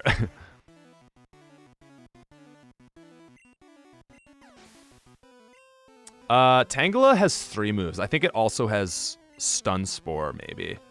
Or no, it also has Wrap. That's its 3rd move. The thing with Scyther is like these 4 times super effective shots are, yeah. Because 3 of our Pokemon have 4 times weaknesses to Bug now. And we've made Bug more distributable. So this actually might be a bit of a sweep for the Scyther.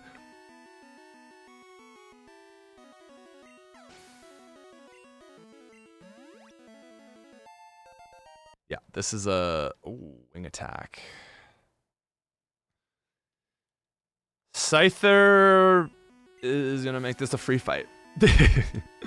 Maybe Vileplume could take a hit. No. Nope. Scyther's that good. Scyther is that good. Okay, last time I fought Erica, I was like, damn, she's kind of cracked. Fuck, Poliwrath can't do anything. Let's try Pikachu.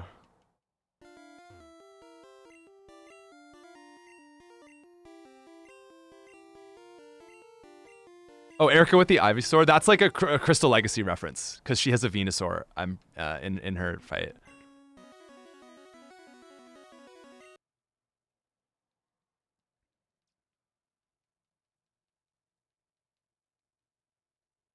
Paraflinch, Paraflinch, Paraflinch, Paraflinch. Let's go, Pikachu, the Paraflinch King. I love that, man.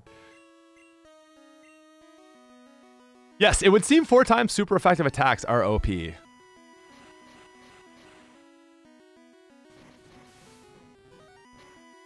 is gonna hurt.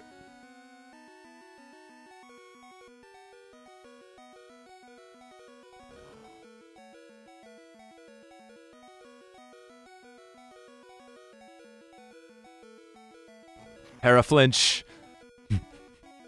Okay. Level, just double team.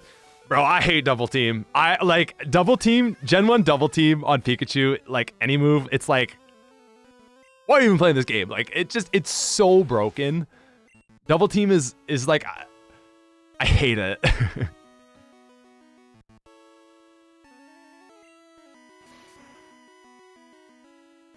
Okay, Nidoqueen.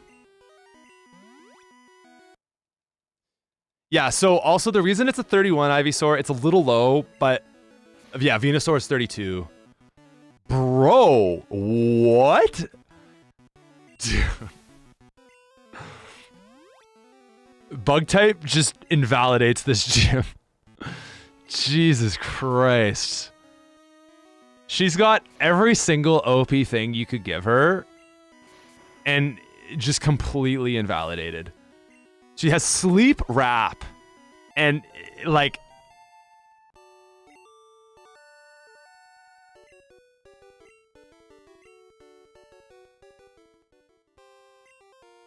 was it necessary to make Bug strong against poison? My guy. I don't know, ask Game Freak. Sorry. That's just how the game is, though. Like I didn't do that. We're just leaving it as is because this is Gen 1, you know? And here's the thing, I know it's so jarring if you're not used to it, but think about like the first game you played or your favorite Pokemon game. You know those mechanics so well. And to people that are Gen 1, like they were brought up on Gen 1, that is what they know. So to change that is like completely going against the Gen 1 experience. And so as much as it's jarring to me, I can't really do anything about it because it's just Gen 1. Oh God, where's my Pikachu? Oh, Pikachu fainted. Bug type destroys Erica though. So yeah. The problem is Scyther's faster than Victory Bell because Poison is super effective against Bug. So if they could hit Scyther, yeah, I don't know.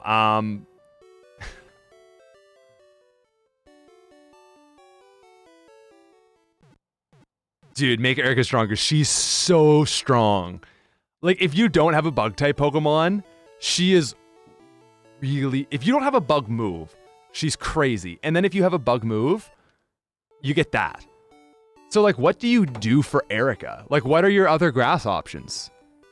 Is there any? Is there any other thing? Is Tangela the only pure grass type in the game?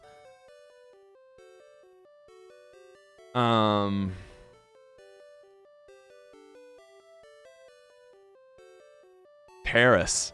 Also, well, to be fair, Paris only has 4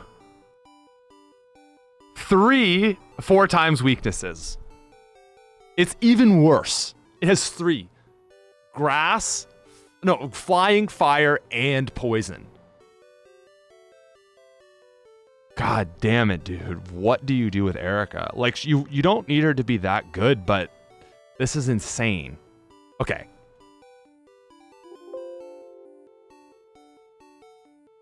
Okay. Grass poison. Grass poison. Bug. Grass. Grass poison. Grass. Psychic. No, it's also 4 times weak to Bug. Bro, Bug has just become the greatest type in the game. Your only guy is Tangela. The only grass Pokemon with out of 4 times weakness is fucking Tangela. There's nothing you can do for Erica. You honestly, yeah, evolve her Ivysaur. Yeah, you get, I mean, that's the thing. You get rewarded if you run Scyther. And it's one Pokemon. You are going to have Pokemon that are just exceptionally amazing in a certain fight. And that is kind of the reality. Give Tangela just Rock Slide. Yeah, exactly. Like Morty in Gen 2 has just pure counters. It's a good point. Bug Cut breaks the game. Bug Vice Grip. Bro, Bug Cut might break Gen 1. We might. Dude, John, it's not out of the picture. Breaks the game, comma. And then you just teach, like you could teach bug types Vice Grip, but the problem with Cut is it's distributed to everything. That's the problem I'm seeing, is because you're giving a bug move to everything. I know bug cut can't be removed. It's the same problem as giving everything fighting strength. It's a lot. Now, still, I don't know any other Pokemon that would be that crazy because it's stab 4 times super effective, so obviously breaking it. Scyther's also fast.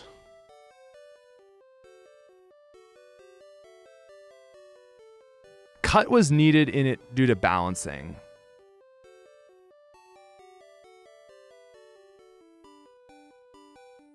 Like, maybe you just make Vice Grip a bug move, and like Scyther and Pinsir can still get it, but then you're not giving it to every Pokemon.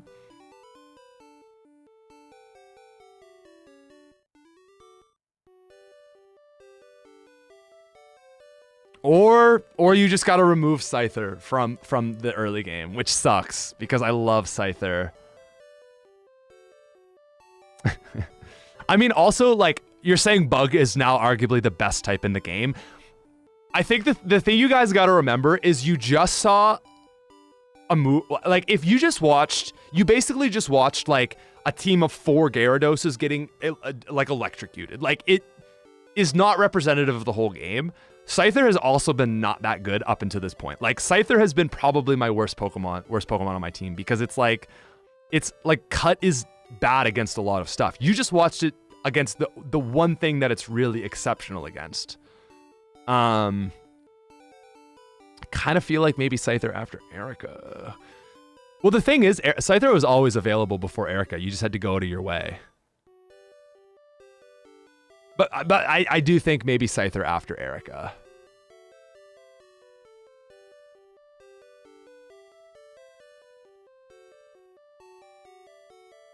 Yeah, it's really strong. So if you just move Scyther back, you could still go, like, we could go to down Cycling Road and get Scyther, but it's like very out of the way. Delete Scyther from the game. I don't mind Scyther making Sabrina easy, because Sabrina's really hard and you should have a good counter to that. Again, there's only 3 Pokemon in the game that are grass poison. So I think people are freaking out about Cut a little too much. Like, it's only good in this very specific circumstance, and now you're hyper fixing on this circumstance, and you're like, oh, that's the whole game. You know? Have you ever fought like Blaine before? You know? You could sweep him with Surf, and you know, it's what water is.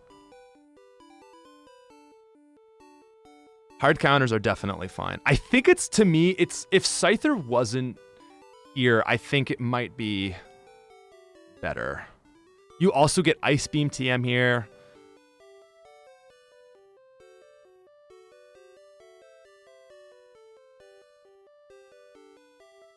All right, guys, we're gonna call it right there. So feel free to give me some write-up thoughts. But I'm gonna call the stream right there. So thank you so much for coming out. Much love, and I will see you later. Peace.